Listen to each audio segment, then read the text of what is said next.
Yeah, Mike's dropping off my laptop because it was almost out of juice.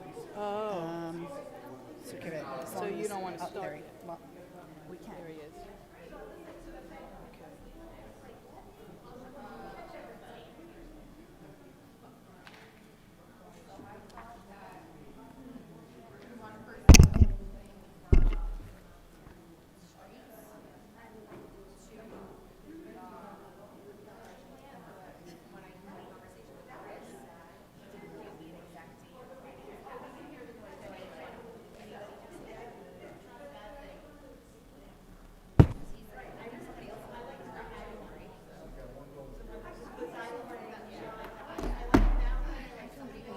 Let me know when you're ready.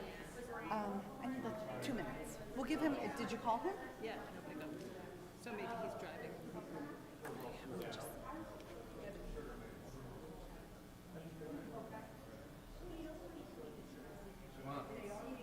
There's plugs right on the front here. I'm already. There's plugs right up I'm here. good. Okay. I feel like I'm in the airport. Yeah, there's a parachute on the front. Thank you. Who knew? Olivia, you're gonna laugh. My husband just dropped off my laptop because I got here and I was like, wait. I want to make sure it's charging. Could get stolen. I want to make sure it's charging. There's Evan. Hold on. Dylan, does this one on the floor have power? Yeah. That's, Yeah, it's lit. okay. There you go.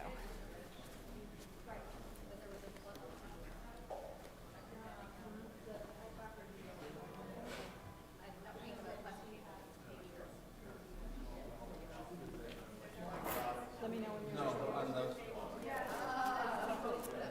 Is he okay, Pam? Pardon? Is he okay? I don't know. Text me and Keith just told me.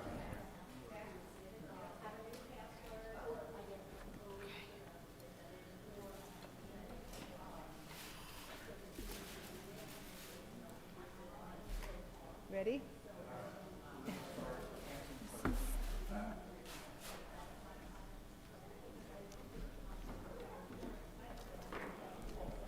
Okay. You ready, Siobhan? I'm ready. All right. Good evening. We're going to call this meeting to order. This is the Village Council Special Public Budget Meeting, February 19th, 2025. The time is 5:04. Adequate notice of this meeting has been provided by a posting on the bulletin board in Village Hall, by mail to the Ridgewood News, the Record, and by submission to all persons entitled to same as provided by law of a schedule including the date and time of this meeting. Roll call? Councilmember Mortimer, Here. Deputy Mayor Perrin, Here. Councilmember Whites, Here. Councilmember Winograd, Here. Mayor Vagianos is not here. He's running late. Please join me in a flag salute.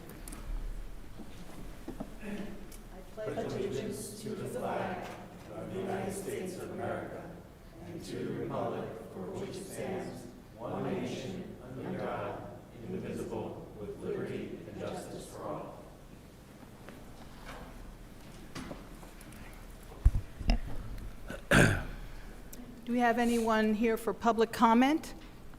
Limited to 3 minutes. Okay. Come on up. How we doing? Let's see, do we have a microphone for the public commenters? Okay, if you would come to the podium over here for public comment.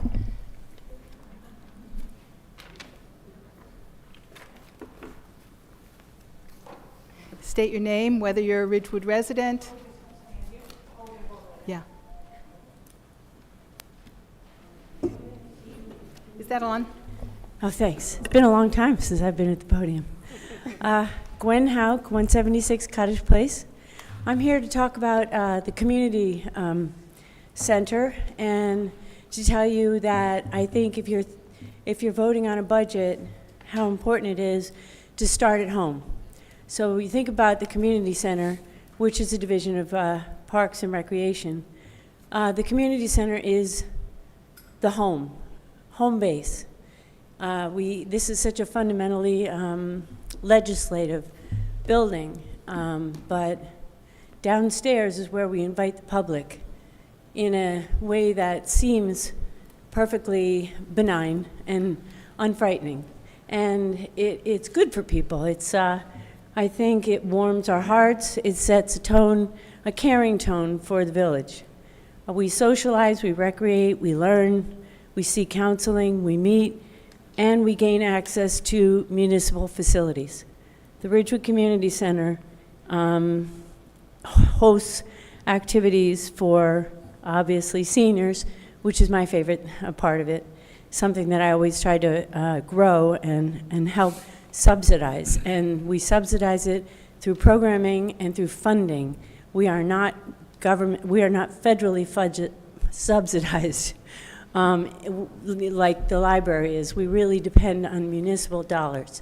Municipal dollars, please subsidize the Parks and Rec Department so we can have a healthier community center. And I guess I could go on to say that you know all the activities that go on downstairs. We host staff meetings downstairs. I was kind of surprised the budget hearing wasn't going to be in the basement, because we do it down there a lot. And it's where kids run in to get away from the lightning. It's where you have union meetings, PBA meets down there, election results, families take karate classes and, pet snakes, and the League of Women Voters have advocacy classes for democracy.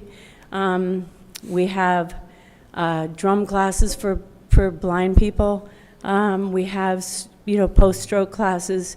We have, and most importantly to me, are the teenage also group, which is recently, it's 10 years old now, but we have 25 juniors who work with seniors, and they learn about leadership through volunteering, and it's a kind of hybrid club that mixes Ridgewood High School kids with the seniors who visit the community center. So there's so many reasons. We have the best staff in the recreation department, and please, please, please vote yes for the community center. Thank you. Thank you, Gwen.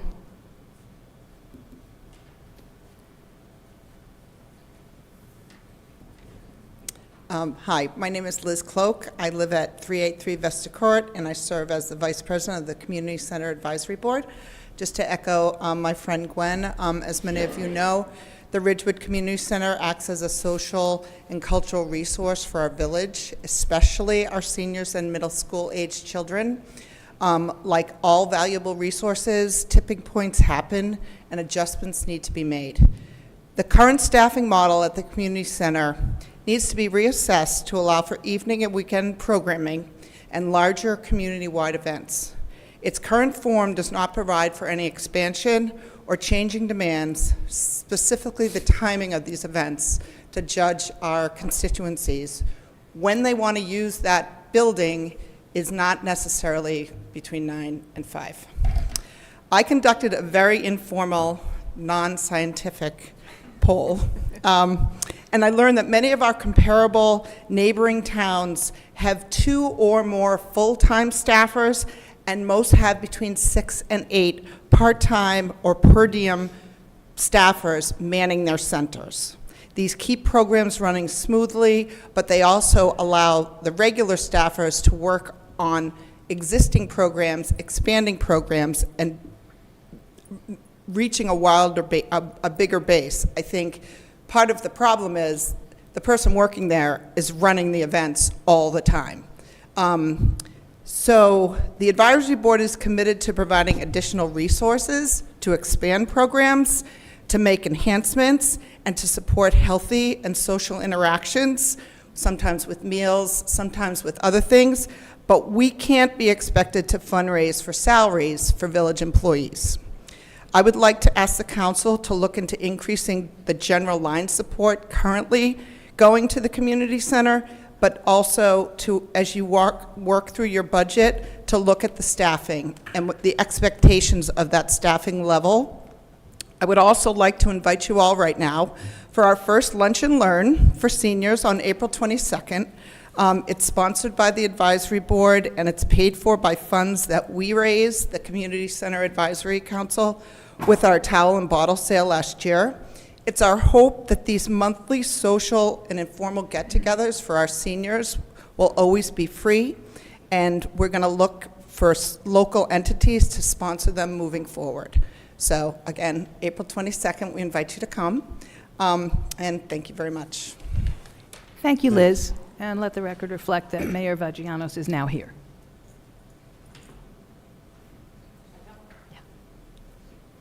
Welcome, Mayor. All good. Good evening. Gail McCarthy, 363 Spring Avenue. Thank you so much for inviting me, Nan, to come and speak on behalf of the Cashel Memorial Bandshell. I did send an email early in February, so I'm just going to read that so everybody can hear it. Thank you for meeting with me, Nancy, to review the Summer Concert Series budget and to discuss some operational and cost issues the committee would like to bring to your attention and the attention of the Village Council. For 66 years, the Cashel Memorial Shell has presented Music Under the Stars for the community of Ridgewood. It has been my pleasure to serve on this committee for the last 7 years and as the chairperson since 2021. The committee fundraises the monies needed to produce a well-rounded summer concert series with musical groups of all sizes and genres. People gather from across Bergen County to come enjoy our free concerts, and as we approach our 67th year, we are finding it difficult to raise the funds needed to operate these productions. We have very loyal sponsors that come back year after year, but as you know, these local businesses are contributing to all of the organizations and events here in town. When I started on the committee, the bands we had performing were smaller, less expensive, mostly targeted towards an older audience.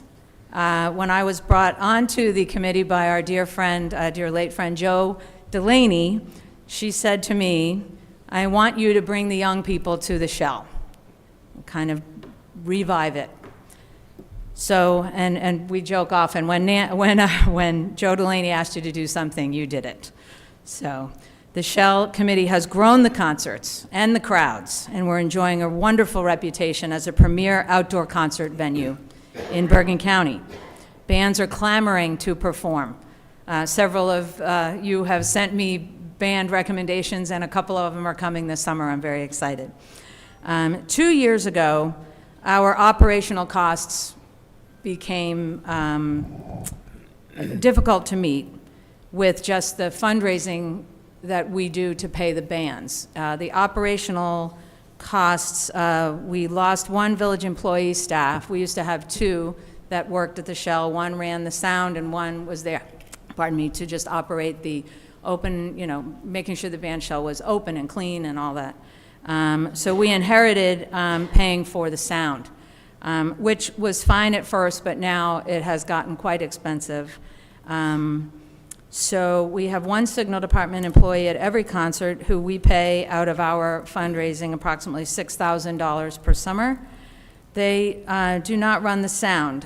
We hired a sound company at the rate, it's about $7,000 to $8,000 a year back in, I think we inherited that cost 3 years ago. The Village of Ridgewood has kindly given us allotted $9,000 per year. I am asking for an additional $6,000 to cover our operational costs. So that's a total of $15,000 to ensure the venue not only looks great, sounds great, but reflects the high standards of our village when it comes to artistic and cultural enrichment. If any of you have any questions or would like to meet or come to a meeting, Evan, thank you for becoming our liaison. We've been trying to connect, and we haven't been able to do that yet. But come to our meetings, come to the shows, enjoy it, and thanks for everything. Thank you so much, Gail.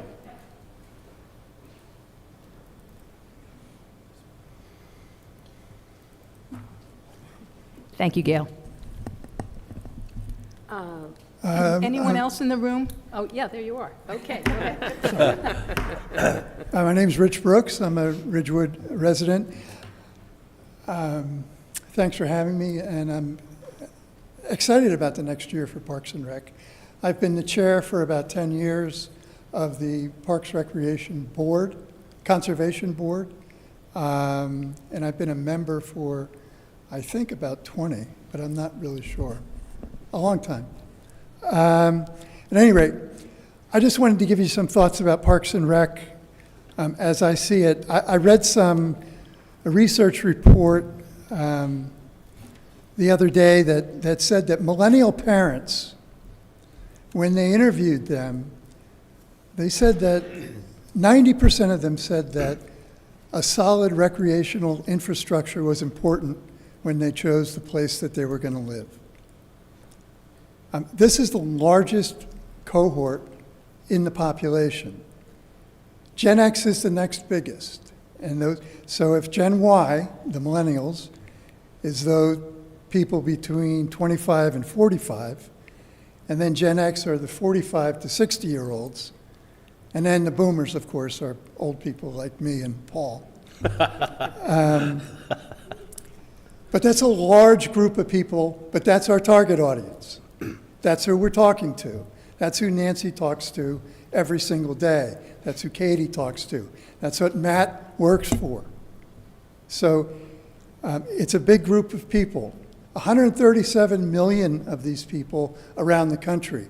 I think those stats would stand up in Ridgewood. So it's an important group. And they do a lot. They're used to being outside.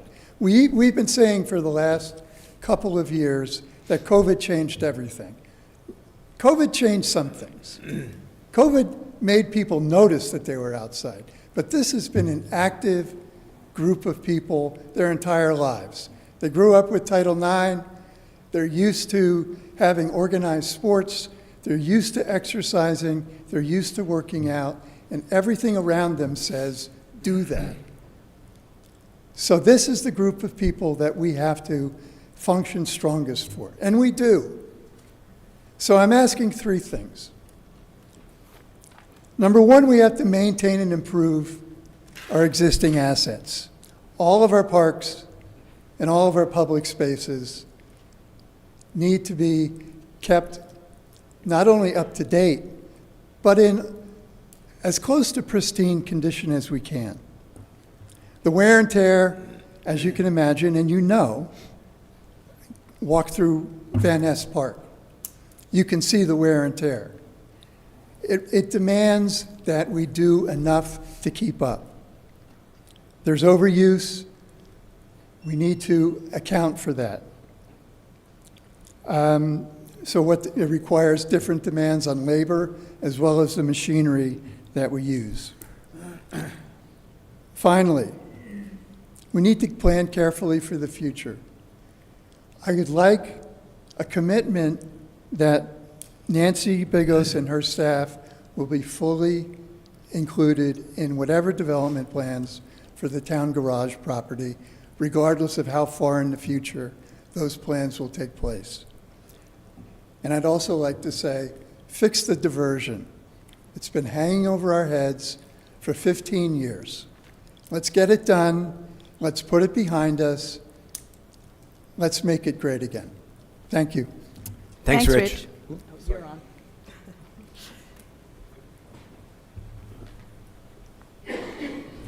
Good evening. Cynthia Hallaby, Ridgewood resident. I seem to dovetail very well with what Rich was saying, and I'm going to repeat some of the things he said.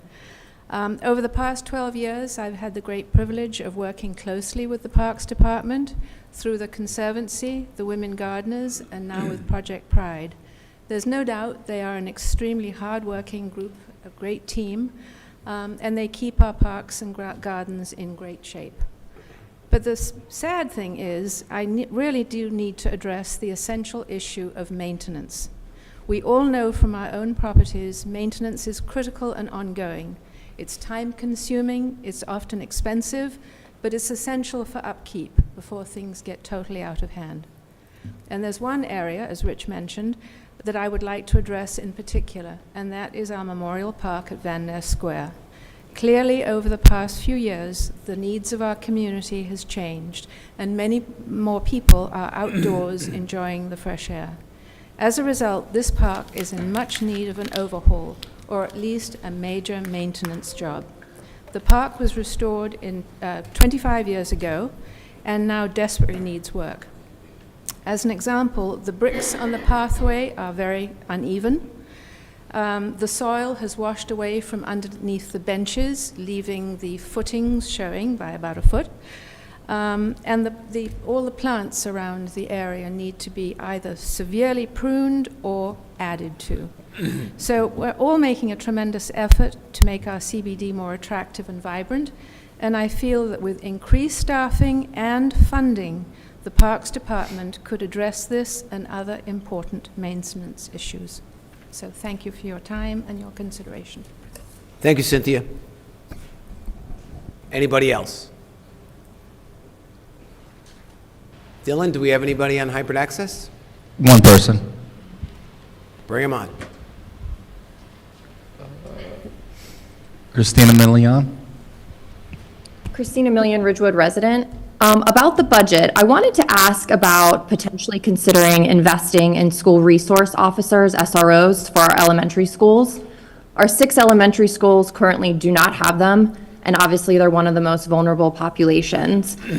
It was my understanding, obviously would like to be corrected, that the salary rests with the BOE and the village picks up the additional needs of SROs, which roughly cost about $40,000 per SRO per year. So I was wondering if you would consider that, even if it means investing in one this year, and hopefully we can build on that in the future. And I'd also like to ask if the village would consider funding PFAS filters at all of our school water fountains. Parents advocated for this with the BOE, and last year we managed to get 1 water fountain per school equipped with 1 PFAS filter. But that's obviously not enough, and truthfully in practice doesn't really work out, especially for elementary school kids, because teachers shouldn't have the burden of walking kids to the right fountain to fill up all of their water bottles and ingesting high PFAS levels of water. Obviously, we get these quarterly notices telling us that the most vulnerable tend to be elderly and the kids. And so I was just hoping you could consider this. For background, we did ask the BOE to fund all the PFAS filters for each water fountain at the school, but we're told it was too expensive, and actually they directed us to ask our HSA about it, or potentially Dad's Night for us on the east side, which just really struck me as almost inappropriate, very odd. We shouldn't be putting HSA funds that are meant for fun school events for our children to clean water. And since Ridgewood Water is under your scope, I just wanted to ask if you'd be open to funding PFAS filters at all the water fountains. Thank you. Thank you, Christina. Anybody else? And with that, we will close public comment. First, I want to apologize for arriving late. Had a family emergency. Everybody's fine, so we're good. But I want to take a moment first to note that this is the best turnout I have ever seen for a budget meeting, which, as we say every year, it all starts with the budget, and I'm always a little taken aback that we are almost always speaking to an empty room. And it doesn't surprise me that the people who came to speak were Gwen, Liz, Gail, Rich, and Cynthia. You've all heard me say many times, many hands make light work. And you guys are there year after year after year doing great things. And we as a community appreciate that every day. I want to take a moment to thank Gail, because those concerts that you put on are just a community gem that we love every year. Thank you so much. And we will be looking at all of these things, because you're not asking for tremendous amounts of money. I know Keith is cringing as I'm saying this, but we're going to do what we can to make sure you guys have the resources you need to serve our community. Christina, both of those issues that you raised, I know are being looked at by the Board of Education. They are Board of Education issues that we have discussed with them, but that is completely within their purview, and we certainly want to, we work very closely with them, but this is all their call. So, anybody else have any comments? Yeah, I would like to. I want to thank everybody that came up to speak on behalf of Parks Rec, and I think it's interesting that out of all the committees and disciplines that are in Ridgewood, Parks and Rec touches the most residents. And it's, to me, not a surprise that there's so much support here, and just validates all the great work that Parks and Rec does and will be doing for many years to come. So thanks to everyone. Sure. I wanted to say, of course, a global thank you, and I'm kind of mad I gave up Parks and Recs to Frank because it's awesome working with all of you. I did just want to make a plug that with the community center and additional space, this council this year we have a CO for the Shedler House. It is an option. It is on the first floor, ADA compliant. It's a unique space. I personally am looking to bring more of the public into that asset. We do have some hurdles right now with parking, and the park is underdeveloped, but I would very much like to get the community center, I don't know who's been there, but if you could reach out to me, we could get a tour. You could look at it through your lens. There is a kitchen there. At one point might be a nice place for a tea. We could include a historical element. So that is an underutilized asset for us, and I know that this building and our parks are in constant circulation, and that is additive. So if anybody wants to go see it in that capacity, I would love to take you and think about that, and I know Frank would welcome that as well, because we're really looking for unique uses that brings the public into that incredibly expensive house. So think about that, and I think that's it. I did just want to say that this just, people always talk about what draws people to Ridgewood, whether it's the downtown or the schools or the library. And for me, parks has always been on that number 1/2 list. So Nancy, this is a huge compliment to you and your staff. And I just want to thank everybody for being here. Anybody else? No? Good. Thank you all so much. Stay for as long as you can stand it. And with that, Keith, let's kick it off. Thank you, Mayor. Tonight, we're going to hear from our Parks and Recreation Department. We'll also cover Graydon Pool, the Community Center, Project Pride.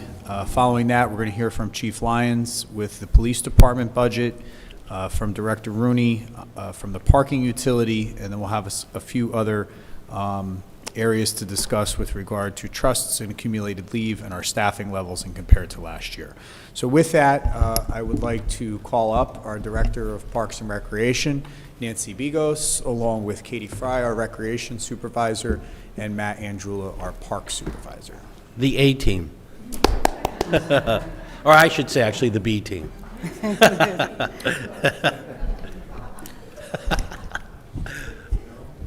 So Nan, if it's okay with you, I'd like to start with the parks budget, assuming that your chair's operational. Yeah, they've been outside too long. We need to work chairs. That's really funny.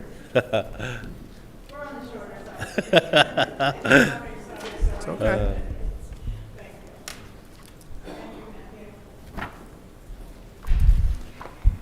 Nan, if you could just pull the microphone down, make sure that the green light's on. Good evening. Thank you. Yes, all right. And I think we'll start with the Parks Department budget. We'll do salaries and wages and operations, and then we'll move to recreation. Welcome, Nancy, Katie, Matt, and Deanna.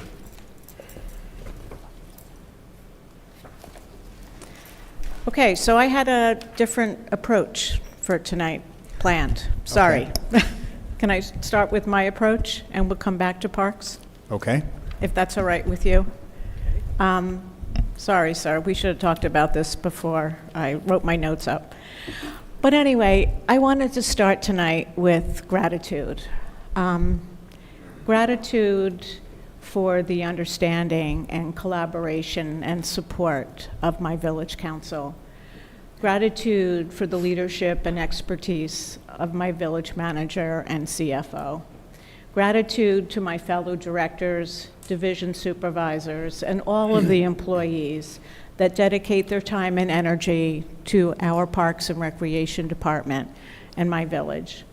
Gratitude to the many groups that this department partners with, the CRPL, Health Barn, the Women Gardeners, all of the youth sports groups, Project Pride, the Cash Out Shell, the civics groups that work out to enhance the success of our programs. The PRC Board, the Open Space Committee, the Fields Committee, the Community Service Advisory Board, Shade Tree Commission.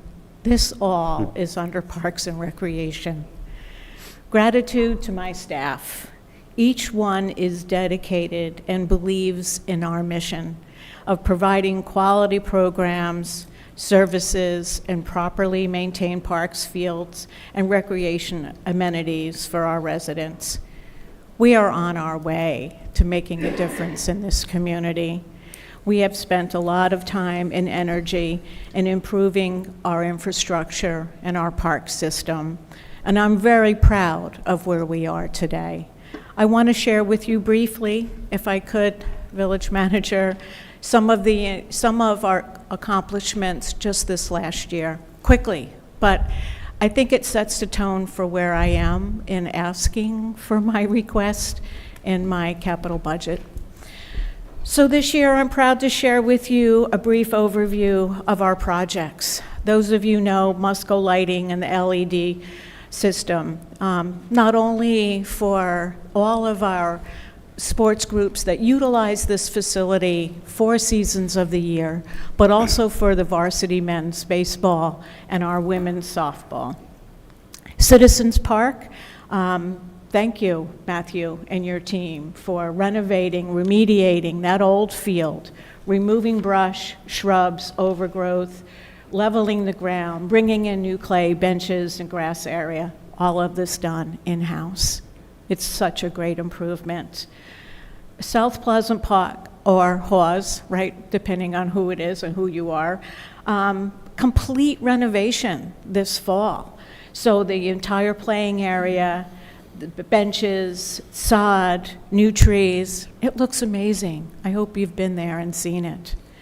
The pavilion structure at Habernacle has been delivered. The footings are poured. We're waiting 2 weeks for this to cure. And then within the next couple of weeks, we'll be installing that new structure. Cool. Trees again this year. Trees, trees, trees, right? Another 200 trees planted within our municipal right-of-way. 100 saplings planted. Mulch Monday happened. We're on our way. The Recreation Division has successfully launched the MLS, as we call it, or Master Library System. Introduced youth sports groups. We've trained village employees, and now working with the general public to better utilize this facility registration use system. Our community center has also expanded its offerings to our mature residents, our teens, with new and added special events and bus transportation. So that gives you an overview of where we've been, where our energies have spent. Just right when we did our budget calls, we were challenged to look at our old capital budgets and come up with creative ways to consolidate those and utilize those funds. You'll see next month, I've written 2 memos within the last week to you for you to consider the repair and resurfacing of the Glen tennis pickleball courts. Those courts are in dire need of repairs to the cracks that expand because of the elements and the tree growth and the roots and the freezing and thawing. So that will be coming to you within the next couple of weeks. And also a total repair and resurface of our largest court facility, Somerville, which is used by our residents daily, and also the Ridgewood High School junior, varsity, and freshman tennis teams, both in the spring and the fall. I also want to share a park inventory that was started several years ago by members, volunteers of our PRC board, then interns, and then our staff. But I am so happy that we have researched and designed a municipal park inventory that identifies all of our municipal park properties, the recreation amenities included in each, and is now located on our village website. I think we're definitely on our way. Okay, sir, do you want to go to parks, or do you want me to do capital? Capital's last. Capital's last. Okay, so Parks Division. How are we doing this? Line by line, overs and unders, questions from you? I was going to suggest, why don't you call out any major changes versus last year, especially those where there were increases, and then let's talk about those. Okay, so the very first one that I guess we'll have to bring our attention to would be the temporary and seasonal, an increase in park maintenance seasonal staff and the salaries there. So that would be 013? Or is that's the same? I kept it the same, but we didn't spend it all last year, and I just wanted to share with you. Seasonal staff are hard to find. This is not something that we're new with. We did hire several young adults. I am looking to change my philosophy on that with being able to look towards more mature adults, maybe some retired individuals, to be able to provide these services for us. Nancy, it looks like you were appropriated 30,000, and that's what you're asking for Right. this year. I know you spent less, so I'm fine with that, but I think the big story is 011. Your full-time wages are going up by like $250,000. Is that just steps, or is there extra people bringing on? Because that, looking at the page as a whole, that's what's fueling Okay. the bulk of your increase, which is not insignificant. So I think, Evan, that's what we're looking at, is to be able to increase our staff. So can we talk about that? Like, who are we adding? So we're looking to add 2 park maintenance workers in that entry-level position. Mm-hmm. And how much are those folks costing us? $53,000 apiece. Each, okay. Right, and then added their salaries and benefits. So of the approximately 250,000 increase, about 100 is for new staff. And then the remaining 150, is that just step increases for existing staff? Correct, and promotions. Okay. And what is the thinking to do with those 2 new folks? Catch up. What's that? You know, I said to be able to catch up. You know, I think that you've heard from the public. We are, our services and our programs, our special events are expanding in all areas, all of our parks, Evan, you know, whether it's Memorial Park at Van Ness Square. There's not a weekend that there's not something happening in that park. And when we have events, you need to be able to pick up trash. You need to be able to empty the garbage. You need to be able to edge those facilities and blow off sidewalks and be able to maintain them. You know, it's wonderful to have added facilities and special events, but also understand with that comes the need to be able to maintain our facilities. No, it's a fair point. I mean, I looked over you have some increases, some decreases, but there are not a lot of money below that. To me, the big headline from this is just, again, $250,000 is, for us, we got to find the $250,000 elsewhere to cut, in order to fund this. Understood. So that's going to be our challenge going forward. And I completely support getting more maintenance staff. I know your team works hard, but just want to temper expectations, given that, we're not in a position to raise taxes much over what we did last year. I know that we're going to have some other surprises tonight with folks asking for money for things that are beyond our control. And at the end of the day, no matter how deserving an expense is, there has to be an offset somewhere, and so it's going to be a balancing act. But I appreciate the explanation. I just want to say that this is the problem, right? We continue to hear from the public that they want more recreation, more programming, more events. Those events, the big fear when you have, let's say, at Cashaw, if it's not cleaned up properly, you're going to have a health issue pretty quickly. We need maintenance workers, we need support staff. We have a very strong volunteer base that sort of follows parks, but it's a lot of work. And everything that we do that's additive since COVID, it's not just the parks. For me, it's always the setup and the maintenance after. And you always worry, out here, you have to make sure no one's in the bathroom before you lock it. There's serious things that go on with the parks and maintaining them before the event and after the event. And unless we want to cut programming, we need to align the staff, because that's how it works. Same thing with trees. We've had a clamoring for trees. The trees require more watering, more staff. Eventually, as the trees become more mature, they're going to require more maintenance, and ultimately, we're going to restore the canopy, but it just, the more that we put in the proactive foot, the more we need to make sure that we're staffed. So, I mean, Nancy, I just want to make sure you're asking in terms of staffing for 1 additional tree maintenance worker and 4 additional maintenance workers. 2 full-time workers. Two full-time. Yes. Is there any potential to take any of that into That's not part-time? that's not what's listed here. It says 4 Oh, here. okay. Yeah. If you go to the detail on Parks 25, the tree maintenance worker 3, an offer's already been made to that employee. That's a vacant position that has been vacant. We've had a very difficult time recruiting people to apply for the tree maintenance worker positions.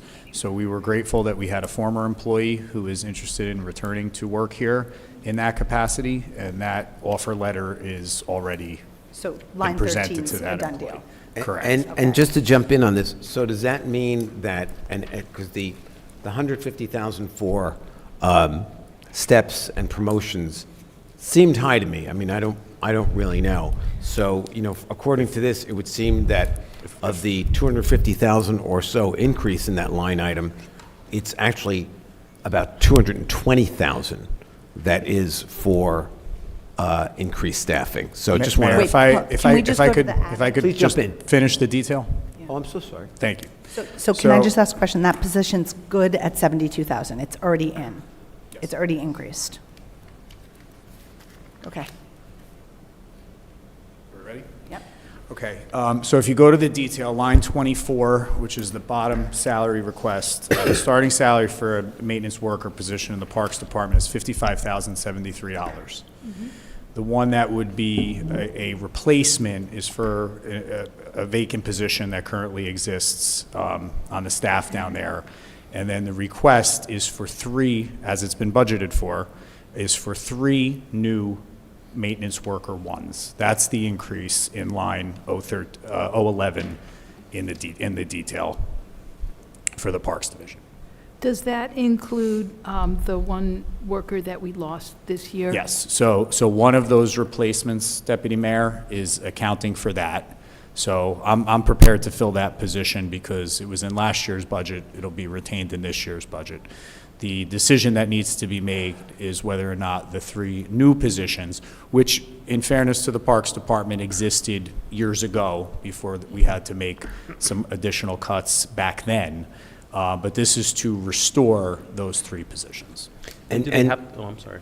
And just so I understand, in this approximately $250,000 increase, that means, does that mean that 165 is for the 3 new positions? Yes, And the other 80 is for? 2 replacements.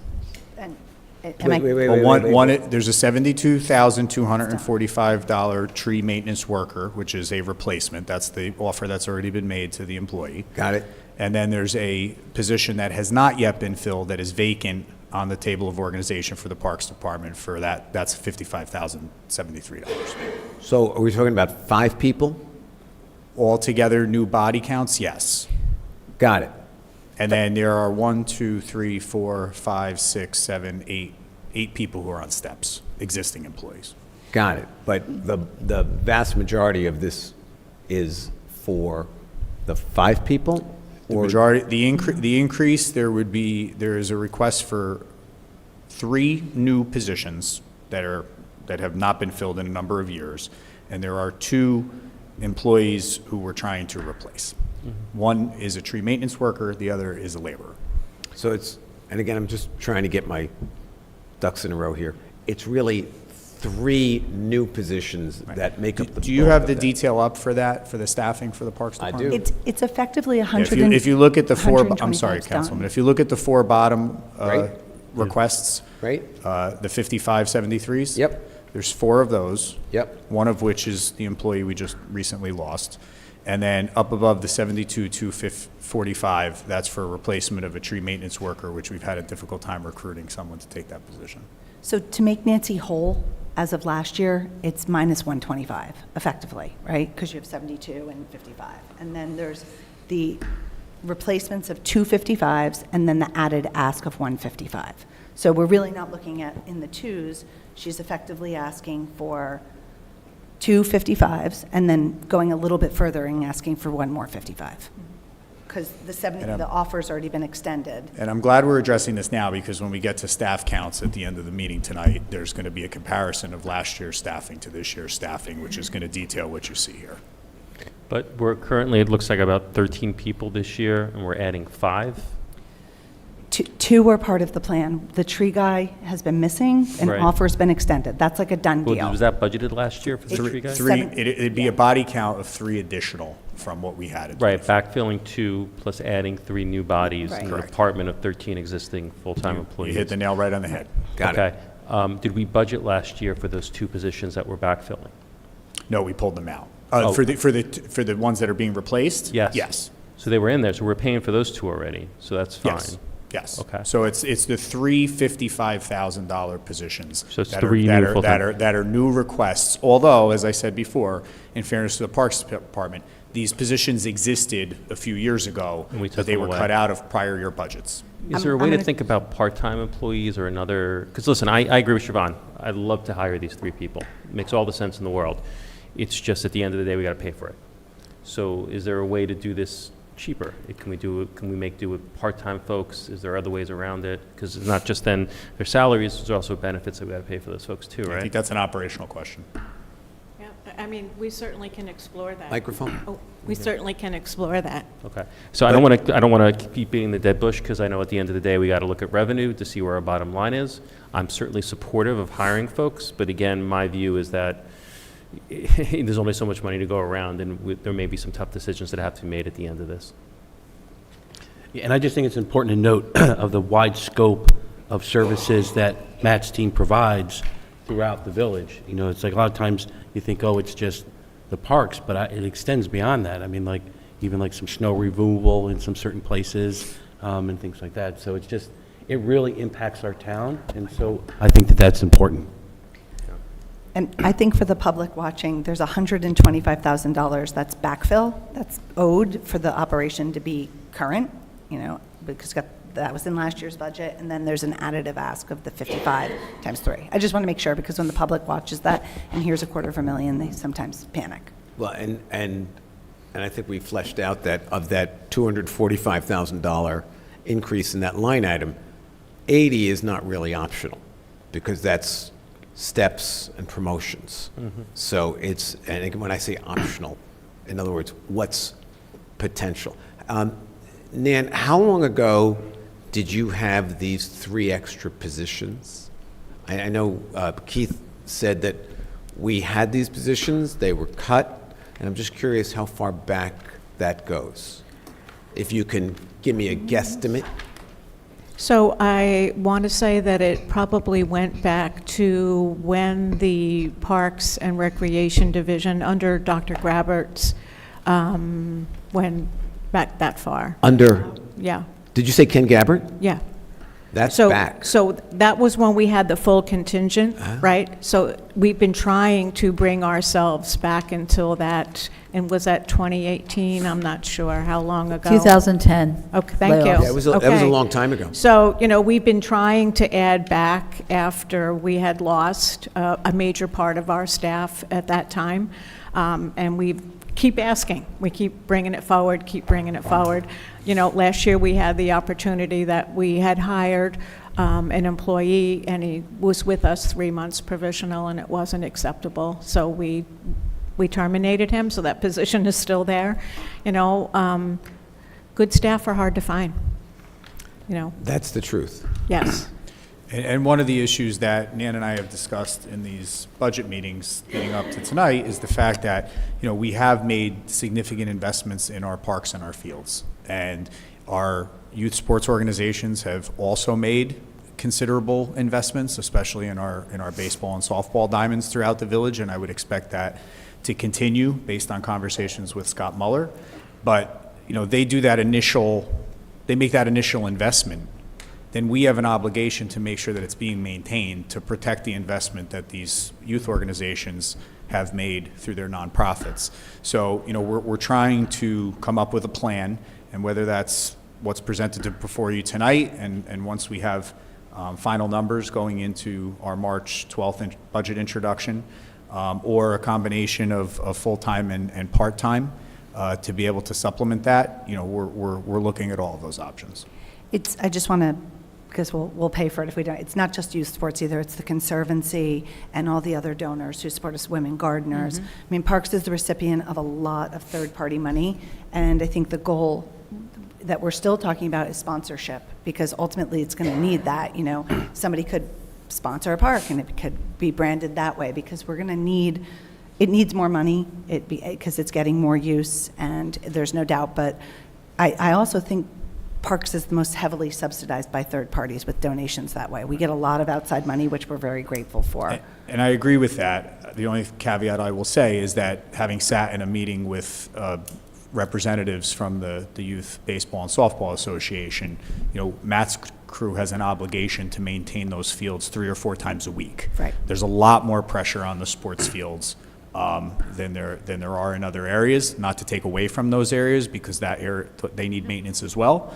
But if we're not on top of these fields to have them in proper playable condition for our youth athletes, then we're not holding up our end of the bargain. And I want to also share with you, the Conservancy for Ridgewood Public Lands, Project Pride, and the Women Gardeners of Ridgewood probably donate more than 200 man-hours each year. Out of the goodness of their hearts, so whether they're, winterizing the children's butterfly garden behind the stable, those are man-hours, those are teams, those are, them reaching out to us and saying, can I have 6 or 9 green trash barrels on a Tuesday morning in the day after Thanksgiving, and can you have staff come back the next day and pick them up and take them away? We're going to do all the work.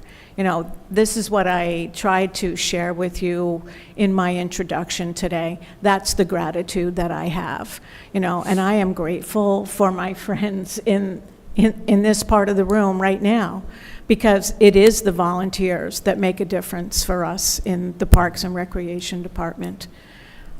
So the other point I'd like to make is down in 098. We have incorporated in the budget proposal the request from Cash Hustel. So Gail, those dollars are in what's being presented to the council tonight. So I just wanted to make that clear as well. Can I just ask about that? I was going to maybe ask you offline, because it looks like we appropriated $29,000 last year, and we're appropriating $35,000 this year. Where's the $15,000 extra? So Nan, if you could talk through because this budget for Cash Hustel is somewhat complicated. It was actually in 2 different sections of the budget, one on the park side, one on the recreation side. So Nan, if you could talk, Councilman White. So generally, in the past, the $18,000 that we see there for performers, are we on the same page, right? Yeah. 098, right? In rec, right? Right. So that is what Gal and her committee traditionally in years past has fundraised for us. Right, the rest of the operating expense, the printing, the emergency repairs, the salaries for Signal, the scholarship, the printing of brochures, all of that operating expense is what's coming out of our municipal budget. Gotcha, okay. Right, and then the sound system is what we're looking for, is that we are looking to be able to, last year we instituted a group that is maintaining the sound for us. It's really quite intricate, and they bring their own equipment, they set it up, and it truly makes a difference. So that's what we're asking for this year. Gotcha, okay. Okay. Are we good with parks? We are. Okay. Recreation next, sir? Please. Katie, are you ready? I think the red flag within the recreation division for us would again be salaries. This is one item that Katie has spent a great deal of her time on, as she definitely oversees the operation of the summer day camp, which is quite successful, and also our Great and Pool facility. So I'm going to let Katie talk to you a little bit about temporary and seasonal right now. Okay, so temporary and seasonal, you will see an increase, and we did go slightly over last year. Some things that happen with our numbers is if we have a year that doesn't have rain, camp is every day. This year, we were blessed with no rain, no half days. We did not I'm sure the cancel parents at all. appreciate it. So very, very lucky. But that does hurt the account sometimes with who's working. What is great about our numbers, and one of the reasons that it has gone up, is the minimum wage did increase again. So we do take that into consideration, and our retention rate. So out of 85 counselors, we lose 6. So we have, if I have that off the top of my head right, it was somewhere around like a 91% retention rate with our counselors. And that means that we're also paying out a little bit more, because these are now 20-year-olds, 19-year-olds, people that are responsible and have been with us since they're 16. So they're a little bit higher on the scale. It's great that we have that retention rate, but those ones that we do lose is where we would then be able to save some money. And it looked like on the seasonal, you're going up about 25,000 or so, and that's what that's accounting for, is the just paying some more senior people a little more money, and the minimum wage going up. Yes, so what we do is we Can I look ask, at... I'm sorry to interrupt, Katie, is your overall head count, though, changing, or is it just paying existing folks more? It's I'm just sorry, paying I didn't them hear that more. question. Oh, I was saying if the overall head count for the seasonal workers was going up, or is it just they're paying them more? And It's just paying them more. We do follow a 10-to-1 ratio for the camps. So with our 500 to 550 kids, we look at having about 25 groups. And to maintain that ratio, we have 3 counselors to each group.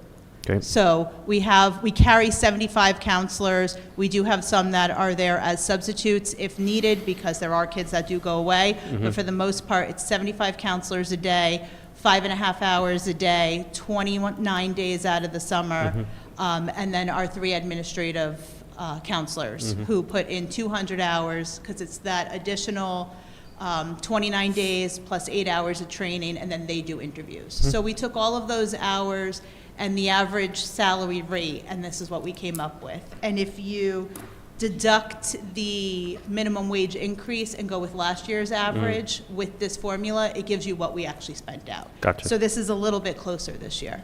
And so what was with the full-time, because I saw that was up about 67-ish thousand or so for your full-time folks? So for the full-time, what ended up happening was last year, we made the switch when the signal department brought in the cleaning crew. We did have Vic Amoruso from Signal, who would be cleaning the stable at night, and he would do double duty and be our nighttime supervisor. So without having him there, the full-time staff was now tasked with supervising the building outside of operating hours.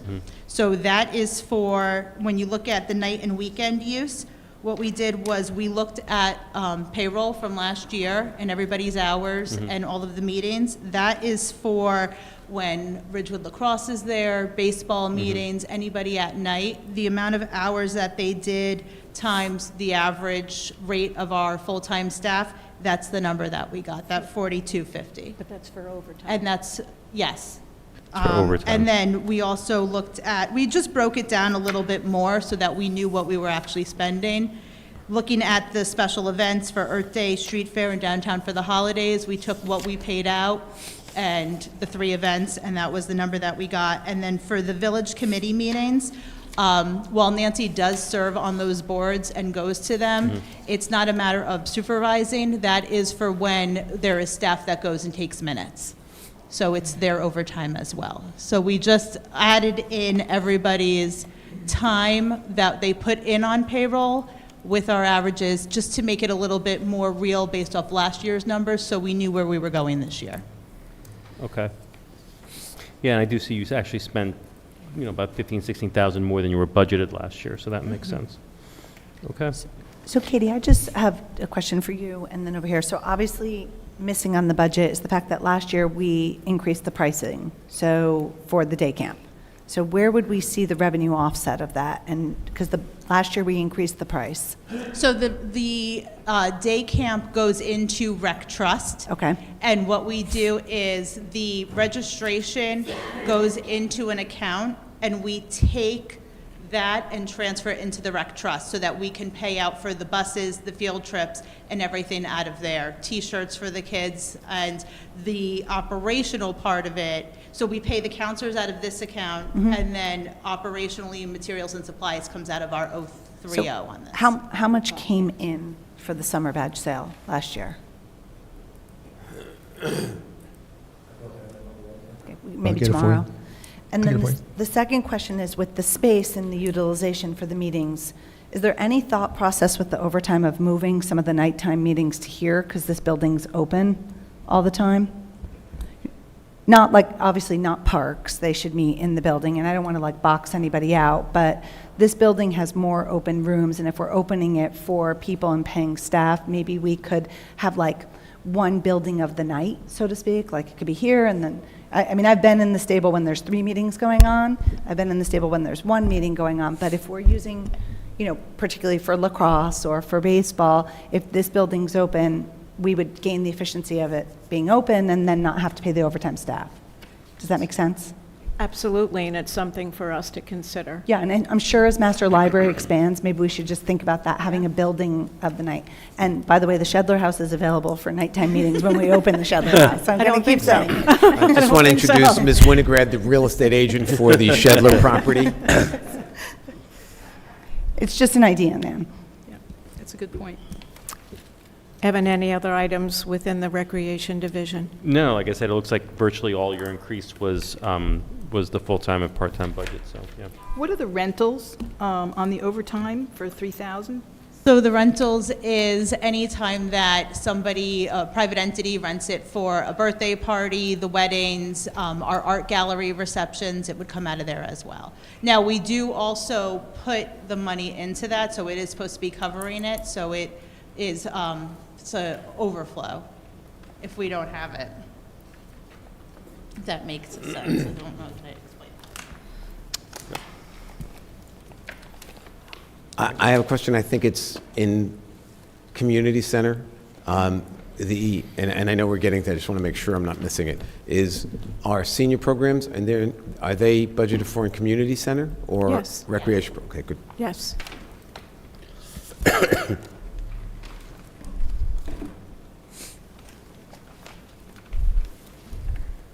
I move to Graydon Pool. This one I like. Yeah, I know why you like it.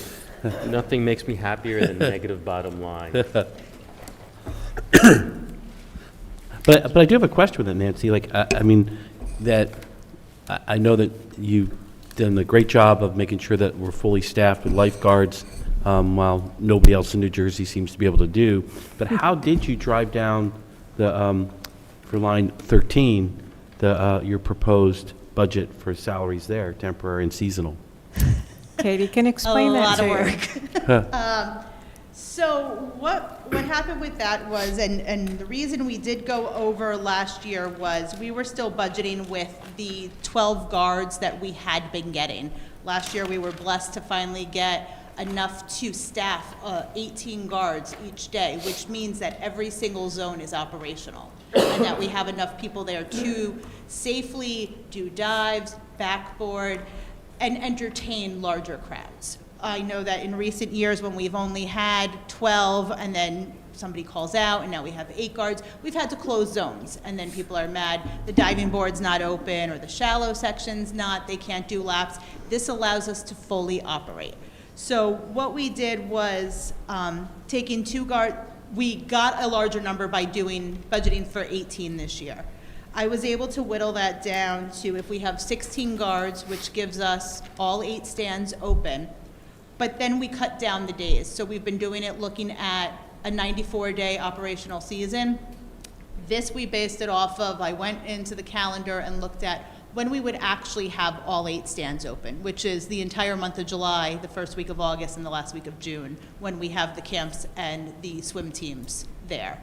Otherwise, we only need 6 of the stands open, and in the month of June, on weekdays, we only maybe need 2 to 4 during school hours when it's just our older population and preschool kids that are at the pool. So by doing that, we were able to figure out with the number of guards per day, how many hours they would be working, how many days were affected by that, and their average salary rate. And that's where we were able to get something a little bit more realistic than doing the largest number possible. And again, this is one that would be affected by, this is if everybody shows up to work every day and we have sunny 75 all 94 days. I guess my question is, so last year you spent 391, this year you're going to spend about 382. I mean, for what you described sounds great, but how are we saving money over what we actually spent? So, I'm sorry, what did we spend? So you actually spent Spent 391,000, right? The last line. And that was, you know, based upon the number of days that we need. I guess I'm just trying to understand, given that like what you're saying seems to be increasing coverage, which is great, and I want to be very clear. I joke about the bottom line.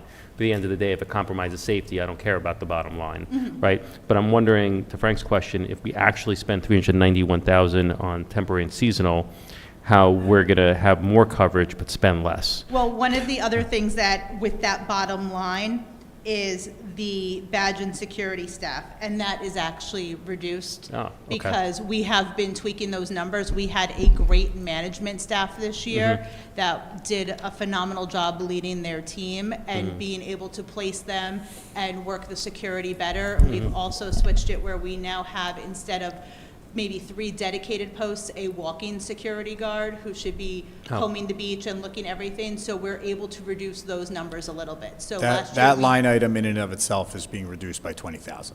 Wow, that's great. And just to be clear, in the question I always ask of anything public safety, do you have any concerns with this budget compromising safety in any way, or do you feel this is enough money to provide our residents the safety they need for Graydon? No, I think Safety's first. this would cover the safety. We would not compromise safety at all. I'd be fighting you guys if you told me I only had enough That's for our a couple priority. guards.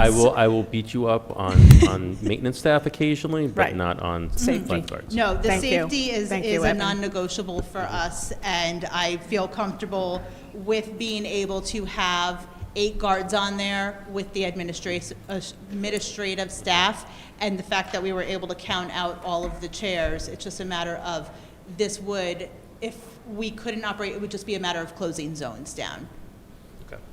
Katie, in terms of the maintenance staff at Graydon, you've brought down the cost of that by like $12,000. How would you be managing that? That was actually by hiring more people. We were able to split the day a little bit better. So in Brilliant. past That's years, we had only 2 maintenance staff, and they would be working the full day.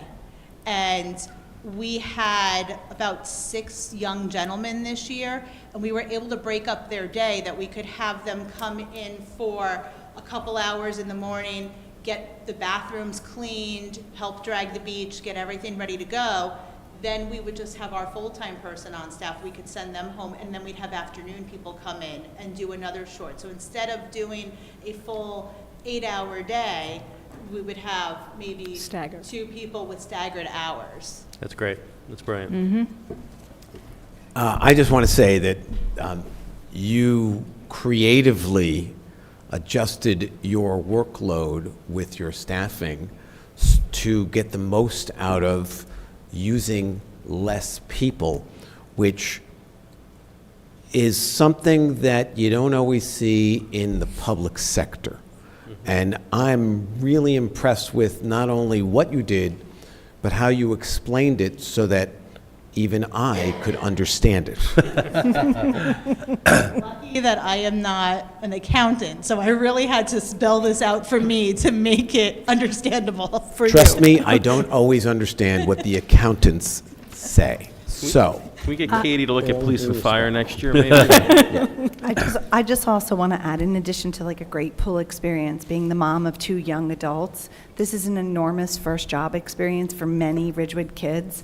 And I know that, I have a 19-year-old and a soon-to-be 21-year-old. They all love working for the department. They learn a lot, and that's a really cool thing to grow up here and work for your town. So when you think about your first job being at Graydon Pool, that's pretty awesome. So I did have the pleasure of going to Graydon with Pam this summer, and it was great. And I just want to say thank you. It's clearly impressive, but the kids and the employment is not to be unnoted. yeah, and to that end, I just want to say, a couple of years ago, we had a lifeguard shortage.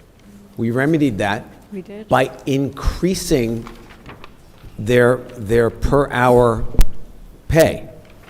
And yet, we can still keep this in check.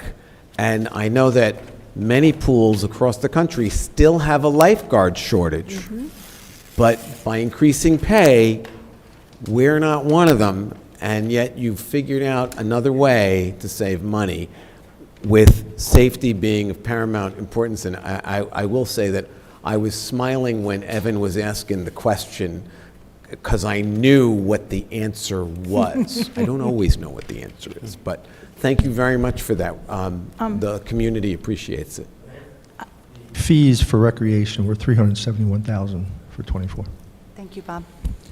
I have a question on detail 023. Coupon books, we had them in 2024, but I don't see anything in that line item for 2024. Are we done with coupon books? Yes, we have been able to go electronic with them. So instead of printing out the coupon books, people losing them in their drawers, finding them 7 years down the road and they don't expire, it is all on Community Pass. So when you purchase it, it stays on your account, it rolls over to the next year.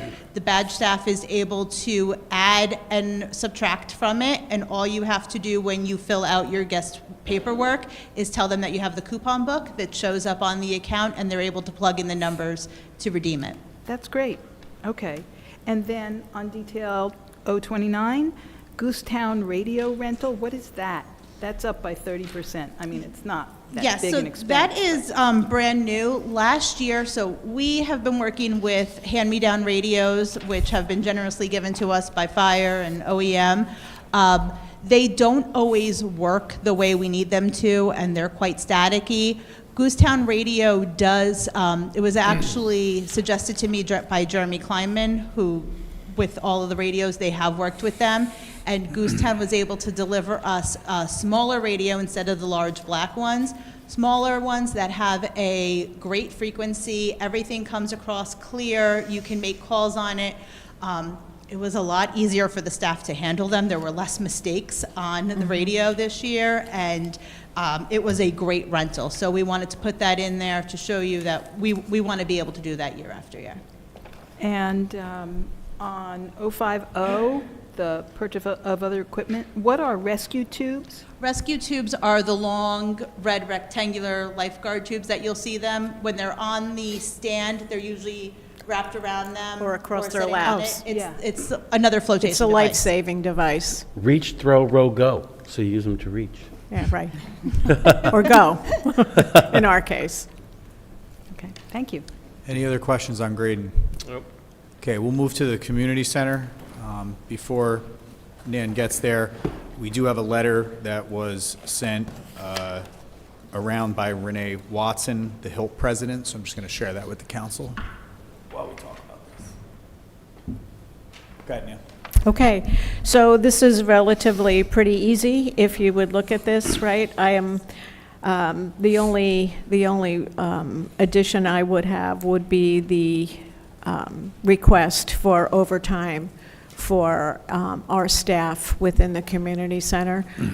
We are trying to accommodate the needs of all of our residents and expanding our programs, having programs on Saturdays and Sundays, and you will see that that's the difference. When we do that, we need to be able to supervise building use, program use, safety, accountability. So that's what that is looking at for you. So the 5,000 that we're going up for the full-time director, that's steps, and then the really only difference is the 5,000 for overtime? Correct. Okay.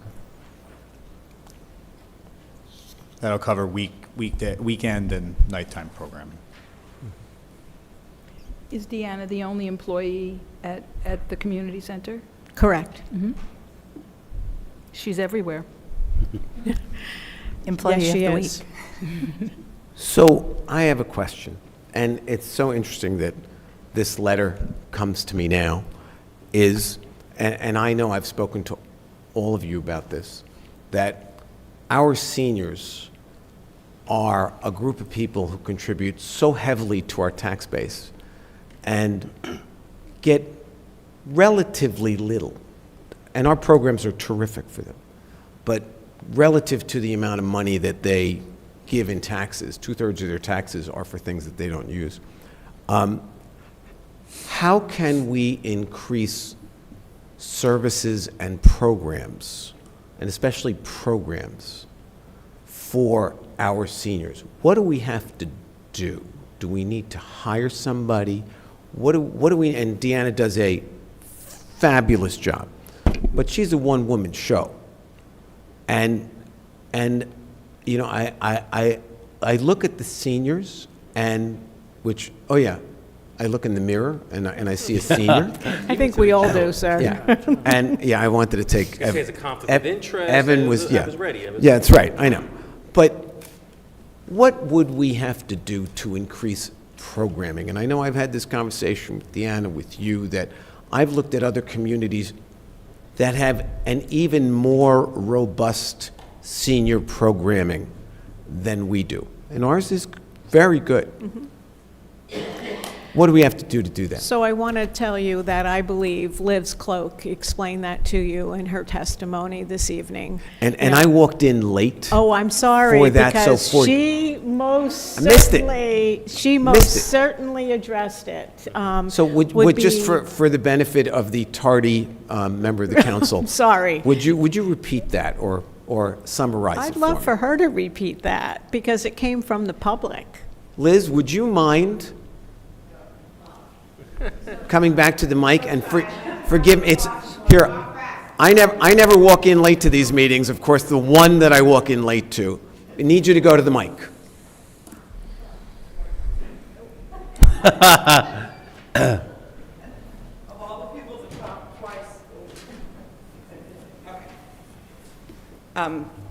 Liz Cloak, 383 Vesta Court. I serve as Vice President of the Community Center Advisory Board. I'm also a member of the Park and Rec Board as well. As many of you know, the Ridgewood Community Center acts as a social and cultural resource for our village, especially for our seniors and middle school-aged children. Like all valuable resources, tipping points happen and adjustments must be made. The current staffing model at the community center needs to be reassessed to allow for evening, weekend programming, and larger community-wide events.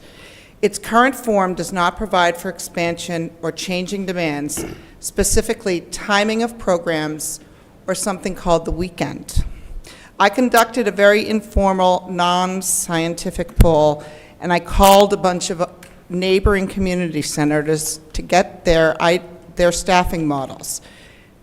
None of the 7 I called have less than 2 full-time employees, and most average between 6 and 8 part-time positions or per diem program assistants to help programs run smoothly.